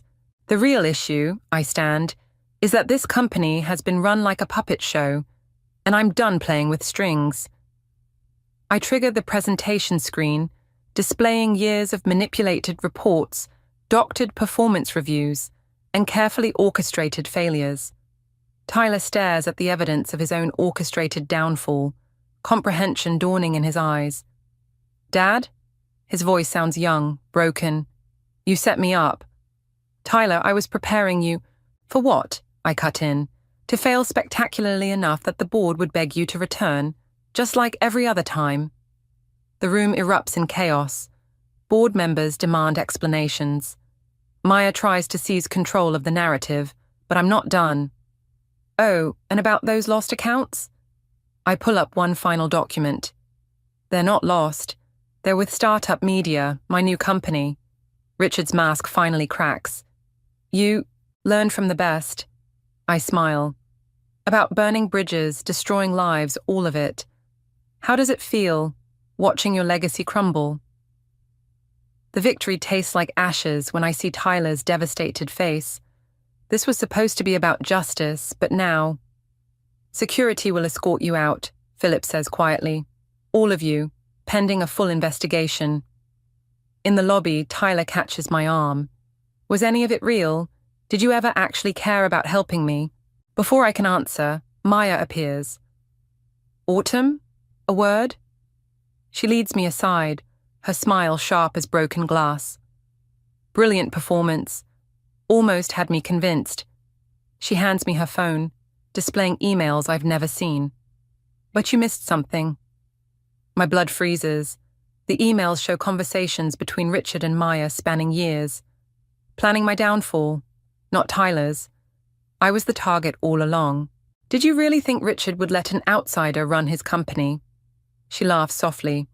Tyler was just the bait, and you played your part perfectly. The evidence will be dismissed as fabricated once the board sees these. Your reputation, destroyed. Startup Media, about to face multiple lawsuits. She pats my cheek. Richard taught you well, but he taught me better. Security approaches. Maya steps back, victorious. By the way, Sarah Chen works for me now. Funny how things come full circle. I walk out of Silverstone Media for the last time, my carefully constructed revenge plot shattering around me. Derek waits by my car. They're freezing our accounts, he says quietly. All of them.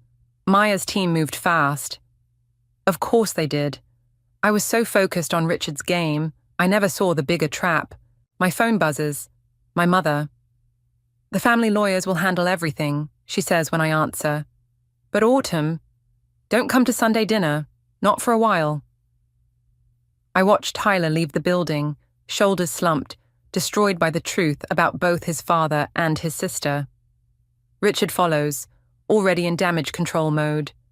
Maya stands at the window above, queen of the castle I helped her claim. What now? Derek asks. I think of all the lives I've damaged in my quest for justice, of the legacy of destruction I've continued rather than ended. Now? My laugh sounds hollow even to me. Now we see if I learned anything from Richard besides how to burn it all down. 3 days after the board meeting, I find Sarah Chen waiting in my apartment. She sits at my kitchen counter, calm as if she belongs there, a familiar manila envelope between her hands. Maya said you'd figure it out eventually. She slides the envelope toward me. But I thought you deserved to know the whole truth. Inside, I find what Maya missed, evidence of her own manipulation. Years of careful orchestration, using both Richard and Tyler as pawns while she positioned herself for power. The same game Richard played, but with an extra layer of deception. Why show me this? Sarah's smile is tired. Because Maya forgot one thing about people she destroys. We tend to remember. My phone buzzes. Derek. You need to see this. Maya's calling an emergency press conference. She's going to... I know exactly what she's going to do. I grab my keys, and I know exactly who's going to stop her. The Silverstone media lobby buzzes with reporters. Maya stands at the podium, resplendent in victory, while Richard and Tyler sit behind her like well-trained dogs. My mother and grandmother watch from the wings, their perfect family tableau finally shattered. Today marks a new chapter, Maya begins, as we address recent allegations of corporate misconduct. Funny you should mention misconduct. My voice carries across the room. Heads turn, cameras swivel. I have some allegations of my own. Maya's smile doesn't waver. Security won't help you. Sarah Chen emerges from the crowd, followed by Marcus Rodriguez and others, all Maya's previous victims. Not with what we know. I approach the podium, each step measured. You were right about one thing, Maya. Richard taught me well, but he didn't teach me everything. The evidence appears on the screen behind her, not just Richard's manipulations or Tyler's setup, but Maya's entire scheme. Years of careful documentation, preserved by those she thought she'd destroyed. You see, I continue, while you were watching Richard teach me about power, you missed the most important lesson, how to recognize when you're being played. Maya's composure cracks. These documents are clearly fabricated, like the ones you planted about me. I turn to the board members present. Interesting timing on those emails, by the way. Almost like they were created after the fact. Richard stands slowly, recognition dawning in his eyes. You knew. All along, you knew what she was doing. I learned from the best, remember? My laugh holds no humor. About watching your enemies destroy themselves while you just help things along. Tyler joins us at the podium, his face hard. The Morrison account, you didn't just steal it, you protected it, from her. Maya moves with sudden desperation, but Sarah blocks her path. Around us, her carefully constructed house of cards collapses as former victims step forward with their own evidence. Congratulations, I tell her softly. You played everyone perfectly, except for one detail. You forgot to check who was really pulling the strings at Startup Media. Her eyes widen as she finally understands. Every client she thought I'd stolen, every account she'd helped me sabotage, all part of a larger plan to expose her own manipulation. The board has heard enough. Chairman Phillips steps forward. Security will escort Ms. Maya to her office to collect her things. The authorities have some questions about certain financial irregularities. As Maya is led away, Richard approaches me. You sacrificed everything, your reputation, your position, your own family, just to expose her. No. I meet his gaze steadily. I sacrificed everything to break the cycle. Your cycle, her cycle, all of it. I turn to leave, but Tyler catches my arm. What happens now? Now? I look at our fractured family, at the company built on manipulation and fear. Now we learn how to build something new, something better, if you're interested. Behind us, reporters clamor for statements while Maya's empire crumbles. But I'm already walking away, Sarah and the others falling in step beside me. Sometimes victory isn't about who's left standing. It's about who's brave enough to walk away and start again.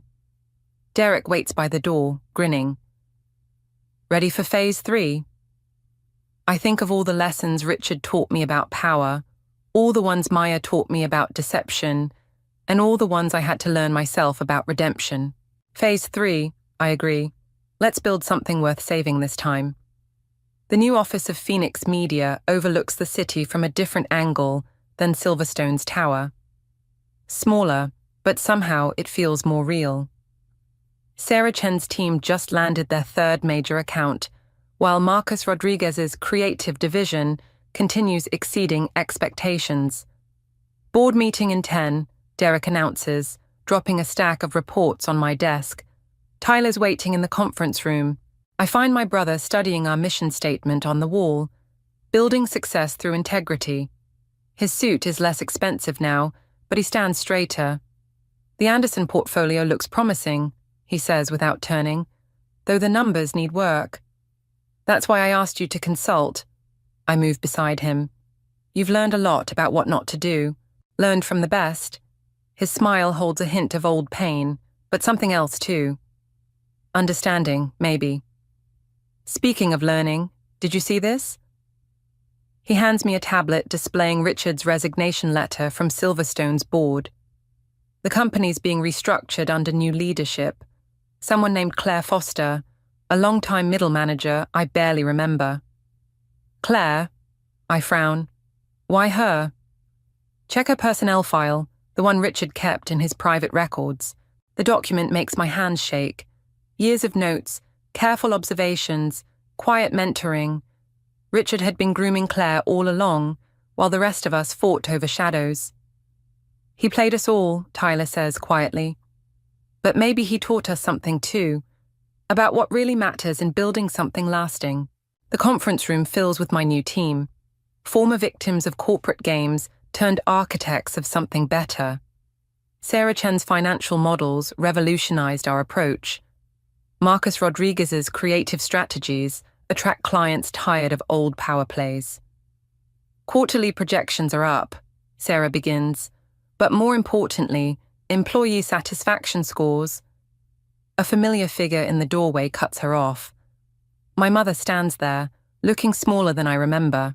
I won't stay, she says quickly. I just wanted you to have these. She places a box on the table. Old photos, newspaper clippings, documentation of every achievement Richard never acknowledged. At the bottom, a handwritten note. I should have seen you sooner. Ah. Evelyn still won't speak to me, my mother continues, but I'm learning to speak for myself. After she leaves, Tyler helps me sort through the box. We find pictures of ourselves as children, before power and position poisoned everything, before we learned the wrong lessons about success. You know, Tyler muses, I always thought Dad's greatest legacy would be Silverstone. But looking at this, he gestures around the office, at the people working together without fear or manipulation. Maybe his real legacy is what we learned not to be. The board meeting proceeds without power plays or hidden agendas. We discuss challenges openly, admit mistakes honestly, celebrate successes genuinely. It's harder this way, slower, but it feels clean. Later, I find one last photo in the box. Richard at my college graduation, actually smiling. On the back, in Claire Foster's handwriting, he saw the potential for something better in all of you. Derek appears with fresh coffee and a knowing look. So, ready to tell the team about the merger offer?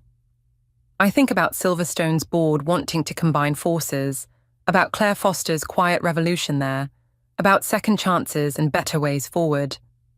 Not yet, I decide. Some foundations need time to settle. Through the window, I can see both buildings now, Silverstone's imposing tower and our more modest office. Different shadows, different lessons. Tyler's already studying the merger proposals, but this time with questions about culture and values, not just power and profit.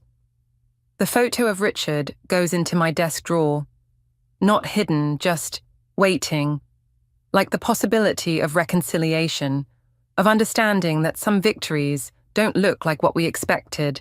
Sarah pokes her head in. New client meeting in 5. They're interested in our innovative corporate culture. I smile, thinking of all the ways we learned to build something new from the ruins of the old. Tell them we're ready, because that's the thing about shadows. They only have power when you let them define your light, and we're done living in anyone's shadow but our own. I never expected to fall in love at a house party. The music pulsed through the floorboards, and someone's expensive bourbon burned down my throat as I watched him from across the room. Ryan. Even his name felt different on my tongue when I first said it, like tasting something exotic and dangerous. "You're the only person here who looks as uncomfortable as I feel," he said, sliding onto the bar stool next to me. His smile had this way of making the chaos around us fade into white noise. "I'm Layla, and this is the story of how I destroyed the people who tried to destroy me." That night, the party swirled around us like we were caught in the eye of a hurricane. Ryan talked about his work in graphic design, his dreams of starting his own agency, how corporate life was slowly killing his creativity. I found myself leaning closer, drawn in by the passion in his voice, the way his hands moved when he spoke about art. "What about you?" he asked, refilling my glass without asking.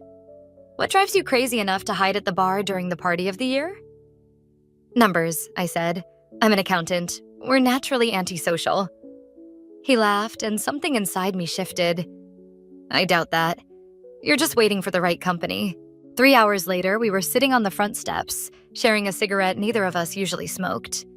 The summer air wrapped around us like a blanket, and I felt drunk on possibility more than alcohol. "My father would hate you," he said suddenly, studying my profile. "Is that a good thing?" "The best thing."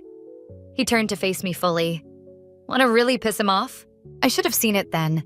The flash of something desperate in his eyes, the way he said father, like it was a curse word. But I was too busy falling. "How?" "Have dinner with me tomorrow. And the next day. And maybe every day after that until we figure out if this is as real as it feels." I said yes. Of course I said yes. That's how these stories always start, with a yes that should have been a no. The next few months were a blur of late-night conversations, shared dreams, and the kind of love that makes you forget who you were before it. Ryan proposed on a random Tuesday. No fancy restaurant, no rehearsed speech, just the two of us in his apartment eating takeout Chinese food. "Marry me," he said, between bites of Kung Pao chicken. "My parents will lose their minds, and I'll get to wake up to your face every morning. Win-win." I laughed, thinking he was joking. He wasn't. "I'm serious, Layla. Marry me. Be my escape plan." There it was again, that desperate edge I chose to ignore. I was too caught up in the romance of it all, the rebellious thrill of a spontaneous engagement. "Yes," I whispered, and his kiss tasted like sweet and sour sauce and promises. The first time I met his parents, Victor and Linda, they were perfectly pleasant. Too perfect. Linda hugged me like I was already family, while Victor's handshake lasted a fraction too long, his eyes assessing me like I was a business proposition. "An accountant," he said, rolling the word around his mouth like expensive wine. "How practical." "We're very proud of Ryan finding someone so responsible," Linda added, her smile never quite reaching her eyes. That dinner was the beginning of the end, though I didn't know it then. Every smile held a hidden agenda. Every compliment carried a price tag I would later have to pay. My father tried to warn me when I told him about the engagement. "Sometimes when things move too fast," he said, "it's because someone's running from something, or towards something they shouldn't."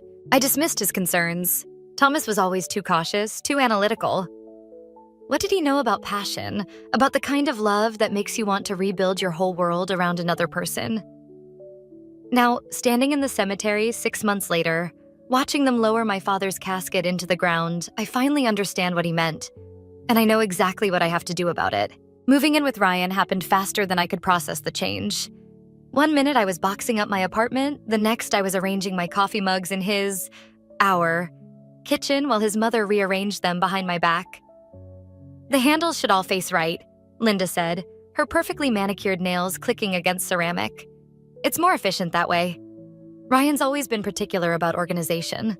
I bit back a laugh, thinking of Ryan's chaos of a desk at work, his scattered approach to everything except his art. But I said nothing, just watched her methodically turn each mug exactly 45 degrees. "We're so pleased you're joining the family," she continued, her voice honey-sweet. "Victor and I were worried Ryan would never settle down with someone suitable." The pause before suitable stretched just long enough to make my skin prickle. That evening, Victor and Linda insisted on hosting a housewarming dinner. I found myself seated at their formal dining table, surrounded by heavy silverware and weighted expectations. "Ryan tells me you're quite successful at your firm," Victor said, cutting into his steak with surgical precision. "Senior accountant at 28? Impressive. Thank you. Though I always thought Ryan would end up with someone more creative, like himself. Linda's smile didn't waver as she twisted the knife. But I suppose opposites attract. Ryan's hand found mine under the table, squeezing gently. But he said nothing to defend me, just reached for his wine glass with his free hand. Actually, Victor leaned forward. We might have an opportunity for your expertise, Layla. Our family's investment portfolio could use a fresh perspective. Dad, Ryan started, but Victor waved him off. Nothing major, son. Just some advice. Family helping family. He fixed me with a stare that reminded me of sharks I'd seen at the aquarium. That's what we're all about. Later that night, I found Ryan in his home office, staring at his computer screen without really seeing it. Your parents seem invested in our relationship, I said carefully. They mean well. His voice was tight. They just want what's best for us.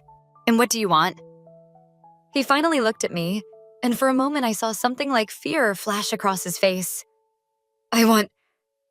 He stood abruptly, pulling me into an embrace that felt more like escape than affection. I want us to be happy, that's all. The next morning, I discovered Linda had let herself in while we were sleeping. She was in our kitchen, replacing our groceries with organic alternatives.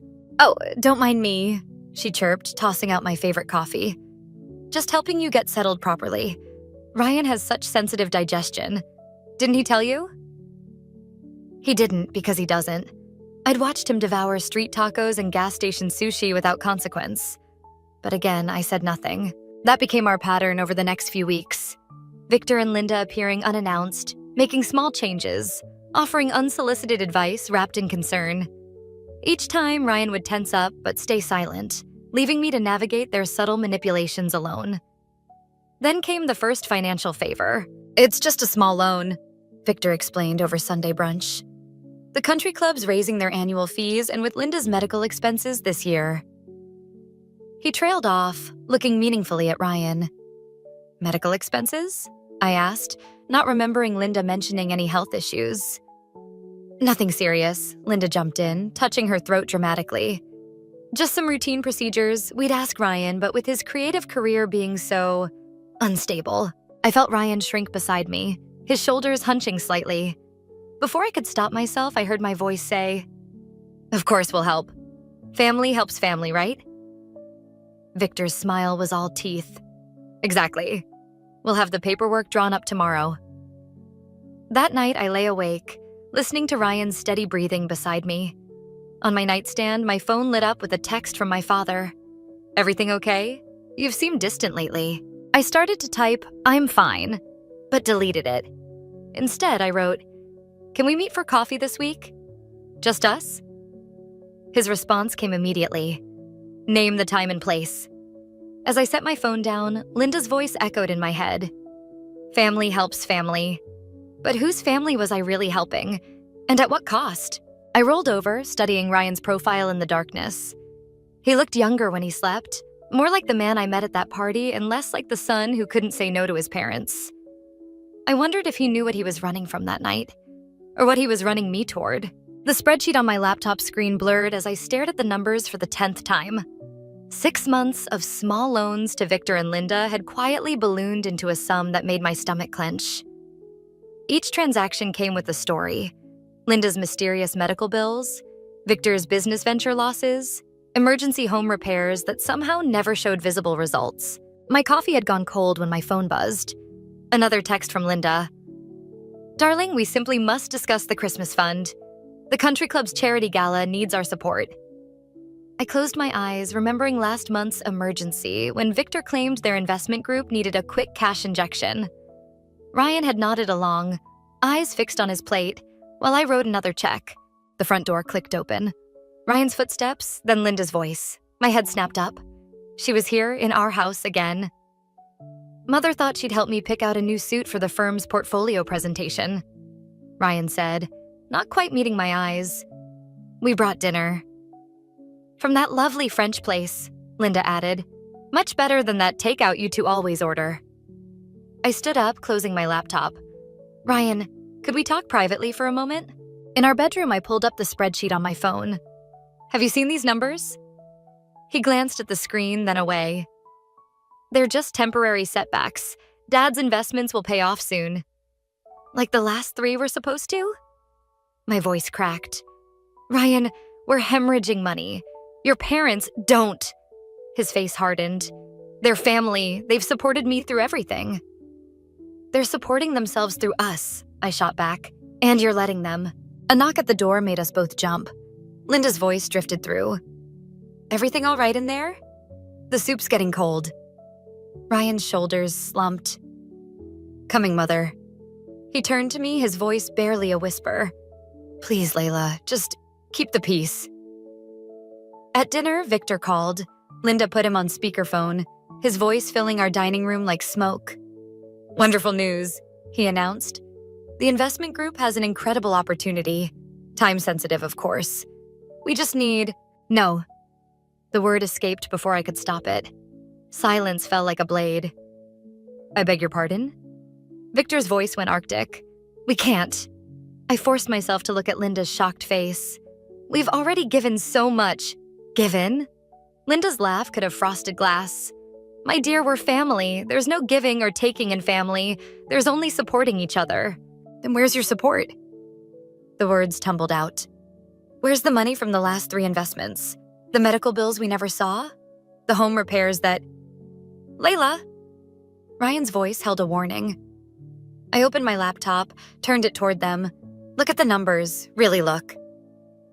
Linda's face transformed, her mask slipping for just a moment to reveal something calculating beneath. Ryan, darling, your wife seems... stressed. Perhaps she's working too hard. I'm not... We understand, Linda cut in smoothly. First year of marriage is always an adjustment. Learning to put family first can be challenging for some people. Ryan sat silent, staring at his untouched soup. Your father and I only want what's best for both of you, Linda continued. Speaking of which, Ryan, remember that creative director position Victor mentioned, the one at his friend's agency? I watched my husband's spine straighten, interest flickering in his eyes. The hook, the bait, the trap, all laid out so perfectly. It would be such a shame if anything got in the way of that opportunity, Linda mused, her eyes fixed on me. Later that night, I sat alone in our darkened kitchen, my father's words from our coffee meeting echoing in my head. Sometimes the people closest to us can't see the cage they're in because they helped build it. My phone lit up with a text from my Aunt Karen. You okay, honey? You seemed off at Sunday dinner.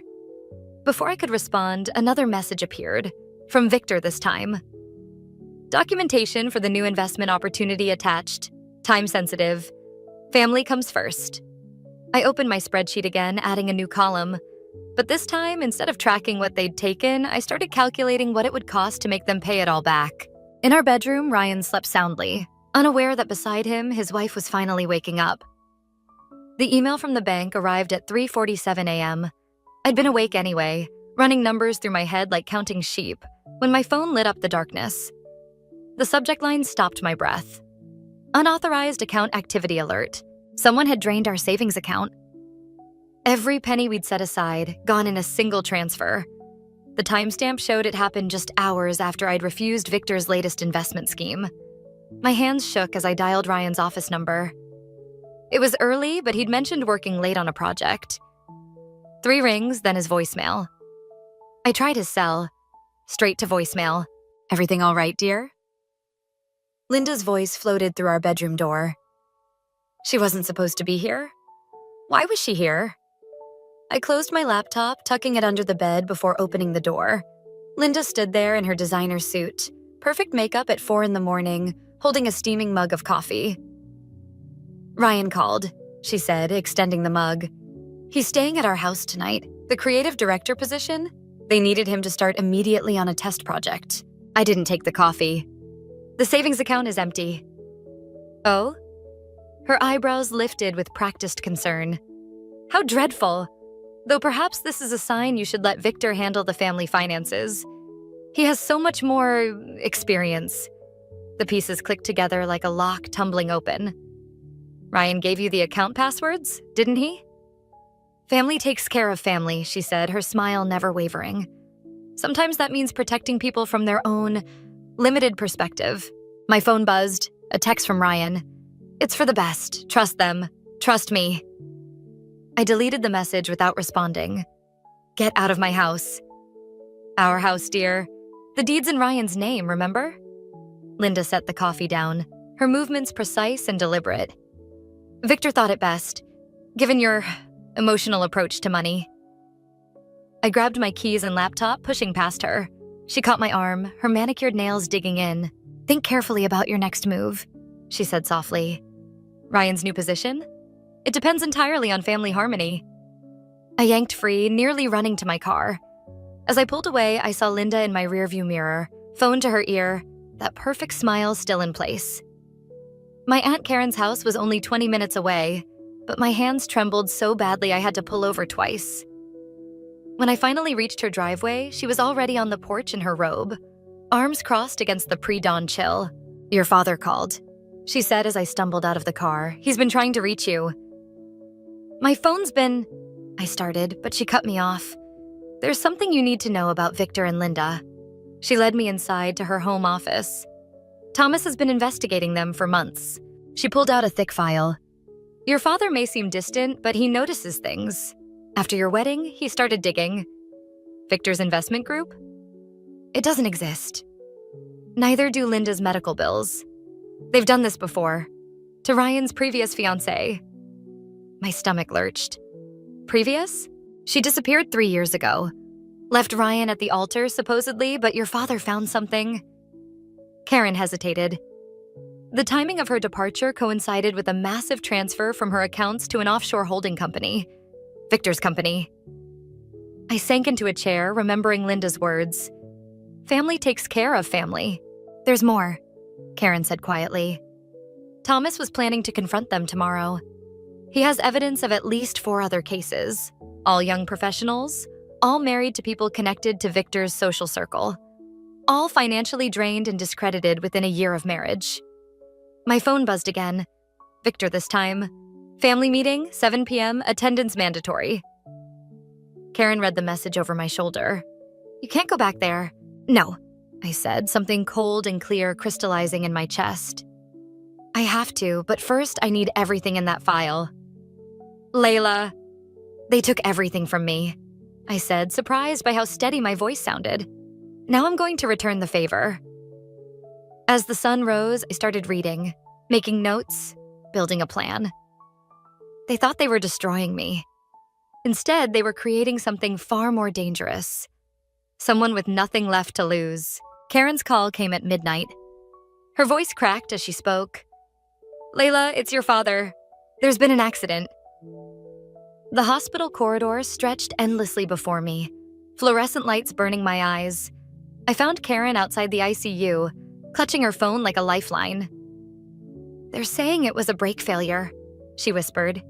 He was driving home from a meeting with his lawyer. My blood turned to ice. What meeting? About Victor's case. He was going to file tomorrow.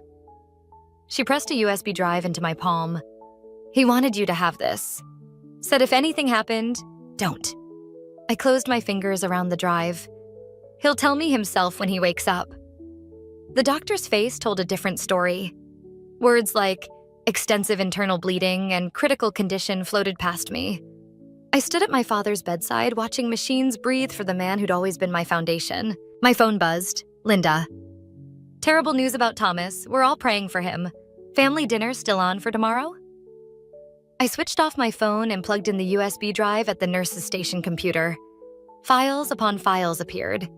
Financial records, photographs, sworn statements from Victor's previous victims. At the bottom, a video file.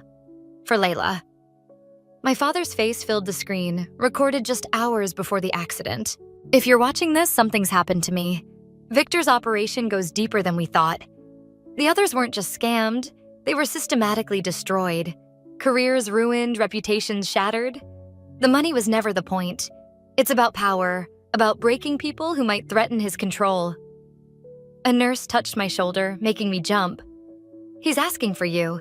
I rushed back to find my father conscious, struggling to speak through his oxygen mask. His fingers trembled as they found mine. The safe, he whispered. home office, code, your birthday. Dad, save your strength. Promise. His grip tightened. Promise you'll be smarter than me. Don't let them see you coming. The monitors screamed before I could answer. Medical staff flooded the room, pushing me out. Through the chaos, I heard Karen crying. I drove to my father's house in a daze, the USB drive burning a hole in my pocket. The home office still smelled like his cologne. The safe opened with a soft click. Inside, more files, a gun I never knew he owned, and a letter addressed to me. My phone came back to life with missed calls from Ryan. I answered on the final ring. "Where are you?" His voice held an edge I'd never heard before. "Mom and Dad are worried. My father is dying. I know. I'm sorry. But..." He paused. "Dad needs to talk to you. About the accounts." "Which ones?" I kept my voice steady. "The real ones, or the offshore ones, where he hides the money he steals?" Silence stretched between us. Finally, "Come home, Layla. We can fix this." "Like you fixed your last fiancé's life?" Another pause. "Who told you about Sarah?" "My father did. Right before your parents had his brakes cut." "That's crazy. You're not thinking clearly." Ryan's voice softened to the tone he used when we first met. "Come home. Let us help you through this." I looked at the gun in the safe, then at my father's letter. "Okay," I said. "You're right. I'll be there soon." I hung up and opened the letter. Inside, a single sentence. "Remember what I taught you about chess? The queen protects herself by making others think she's vulnerable." My phone buzzed one last time, a text from Linda. "Hurry home, dear. The family needs to stick together in times like these." I tucked the gun into my bag, along with my father's files. They wanted a vulnerable queen? I'd give them one. But first, I had some pawns to sacrifice. The hospital called as I was leaving. I didn't need to answer. Karen's next text told me everything. He's gone. I started my car, plotting my moves. Victor and Linda thought they were playing chess. They didn't realize we'd been playing different games all along. They wanted to break another piece on their board. Instead, they'd created their destroyer. Victor's study felt smaller than I remembered, the wood paneling closing in like a coffin. I sat across from him, my father's files spread between us on his mahogany desk, watching his face as he processed what I'd brought. "Quite the story you've constructed," he said finally, tapping the papers with one manicured finger. "Though I'm surprised you'd bring such accusations to me directly. Not very strategic." "I learned strategy from my father." I kept my voice steady. "Before you had him killed." He didn't flinch. "Grief can make us imagine terrible things, Layla. Though I must say Thomas's accident was unfortunate timing." Linda appeared in his doorway, Ryan hovering behind her like a shadow. "Darling, what's going on?" "Show them," I said to Victor. "Show them what you did to Sarah and the others." Ryan stepped forward. "Layla, you're not thinking clearly. 8 women," I cut him off. 8 lives destroyed. Did you know, Ryan? Or did you just look the other way like you always do? That's enough." Victor's voice carried the crack of a gavel. "Linda, call Dr. Matthews. Clearly, Layla's father's death has triggered some sort of breakdown." I pulled out my phone, playing the video my father had recorded. His voice filled the room. "The evidence is conclusive. Victor's pattern of targeting young professionals, particularly through arranged marriages within his social circle." Linda's perfectly composed face cracked slightly. "Victor? It's obviously doctored." He snapped, but his hands were shaking as he reached for his desk drawer. "Like Sarah's suicide note?" I asked. "The one you forced her to write before she disappeared?" The gun appeared in Victor's hand so smoothly it seemed like a magic trick. "I won't let you destroy what I've built." Ryan finally moved, stepping between us. "Dad, put it down. We can fix this." "Fix it?" Victor laughed, an ugly sound. "Like we fixed your other problems? Tell her, Ryan. Tell her why Sarah really left." I saw it in Ryan's face before he spoke. "She was pregnant," he whispered. "Dad said he'd handle it." The world tilted sideways. I grabbed the desk to steady myself, bile rising in my throat. "Family protects family," Linda said mechanically. but her eyes were wild. We did what we had to do. And now? I forced the words out. Will you handle me too? You brought this on yourself, Victor said, the gun unwavering. We gave you every chance to be part of the family, to play your role. My role? I laughed, and it sounded like breaking glass. Like Ryan's role? Your puppet son who helps you trap women, drain them dry, and dispose of them? I loved them, Ryan protested weakly. All of them. I just couldn't stop it. Enough. Victor stood, the gun following my movement as I backed toward the door. Linda, call Matthews. Tell him we need to discuss having Layla committed. Grief-induced paranoia, threatening behavior, the usual story. My back hit the wall. All my careful plans, my father's evidence, useless against their practiced performance. They'd done this before. They'd do it again. You won't get away with this, I said, but the words sounded hollow even to me. We already have. Linda's smile was back, professional and practiced. Who would believe you? The unstable widow, driven mad by her father's tragic accident, making wild accusations against her loving family? Ryan wouldn't meet my eyes. His mother's hand rested on his shoulder, controlling him like a marionette. I trusted you, I said to him. I loved you. Love is weakness, Victor said. Control is power. That's what I taught my son, what I tried to teach you. My phone buzzed in my pocket. Karen's preset signal. Everything was in place, just as we'd planned. But looking at Victor's steady hand on the gun, at Linda's perfect mask, at Ryan's broken submission, I realized something my father had tried to warn me about. Revenge against people who feel no guilt is like throwing stones into an ocean. They don't sink, they drown you instead. The study door opened behind me.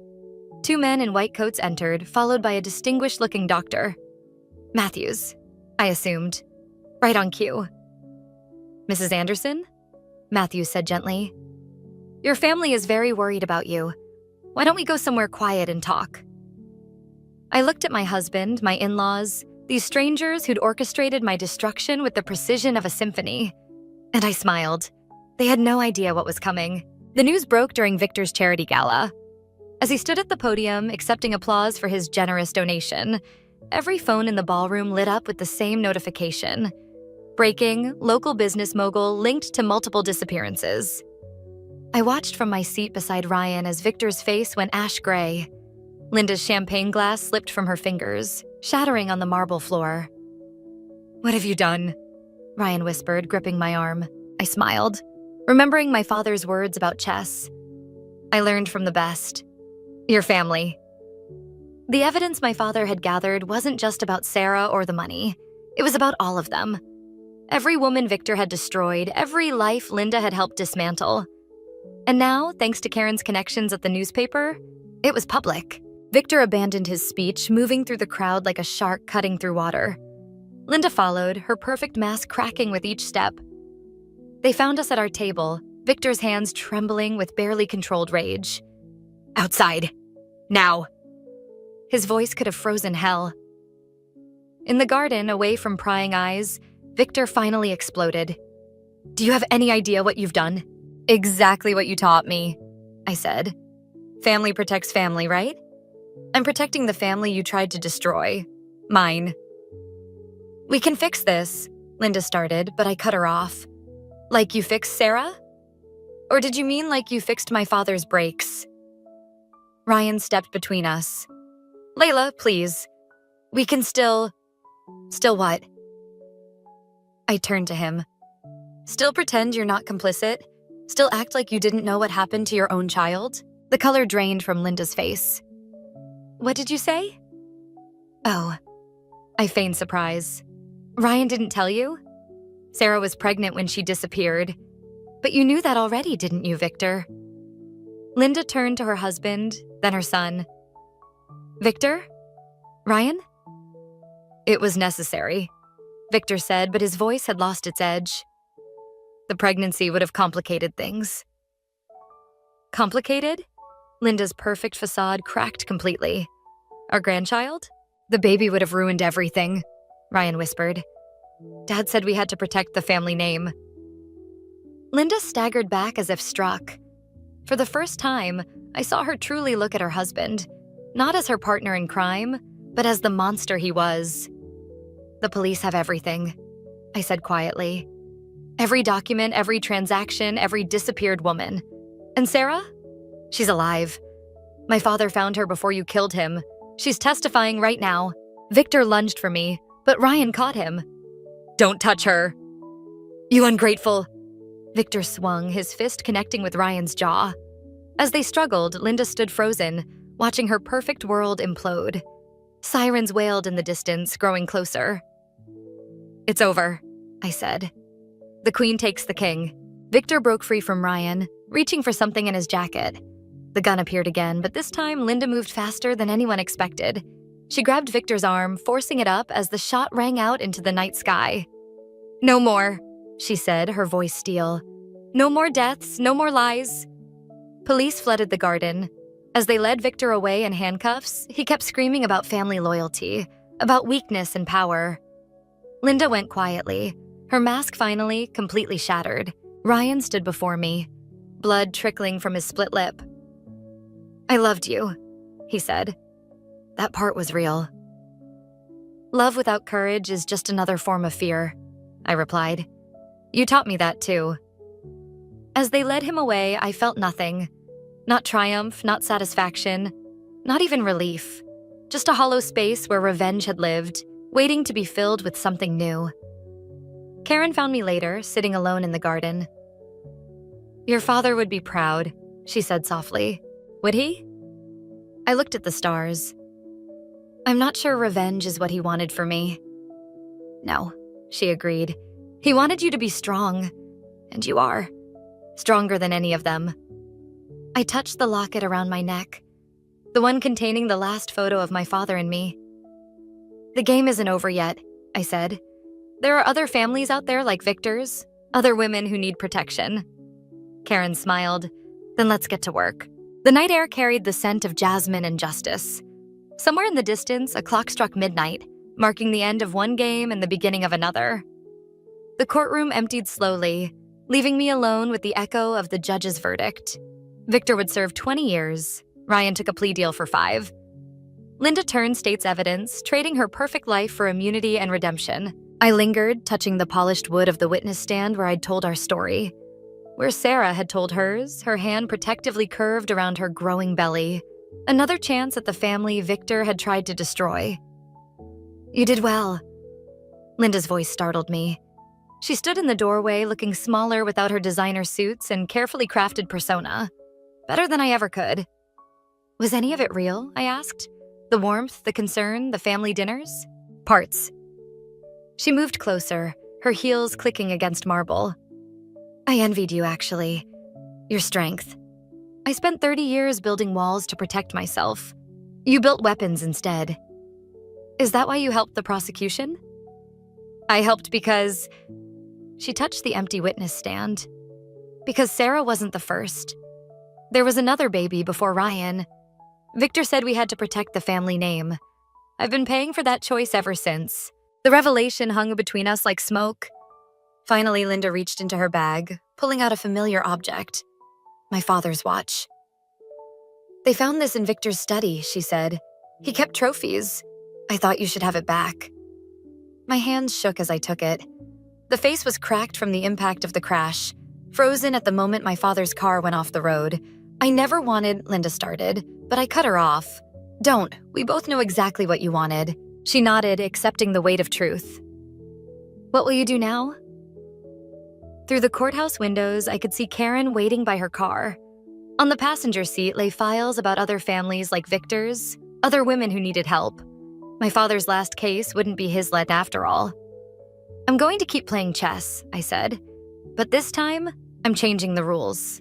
Linda's lips curved in what might have been respect. "Victor always said the queen was the most dangerous piece on the board." He was wrong. The most dangerous piece is the one that looks harmless until it's too late. She turned to leave, then paused. "For what it's worth, I am sorry. About everything." "I know, that's what makes it worse."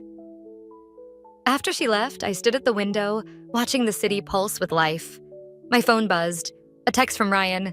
I never deserved you. I deleted it without responding. Some games aren't worth finishing.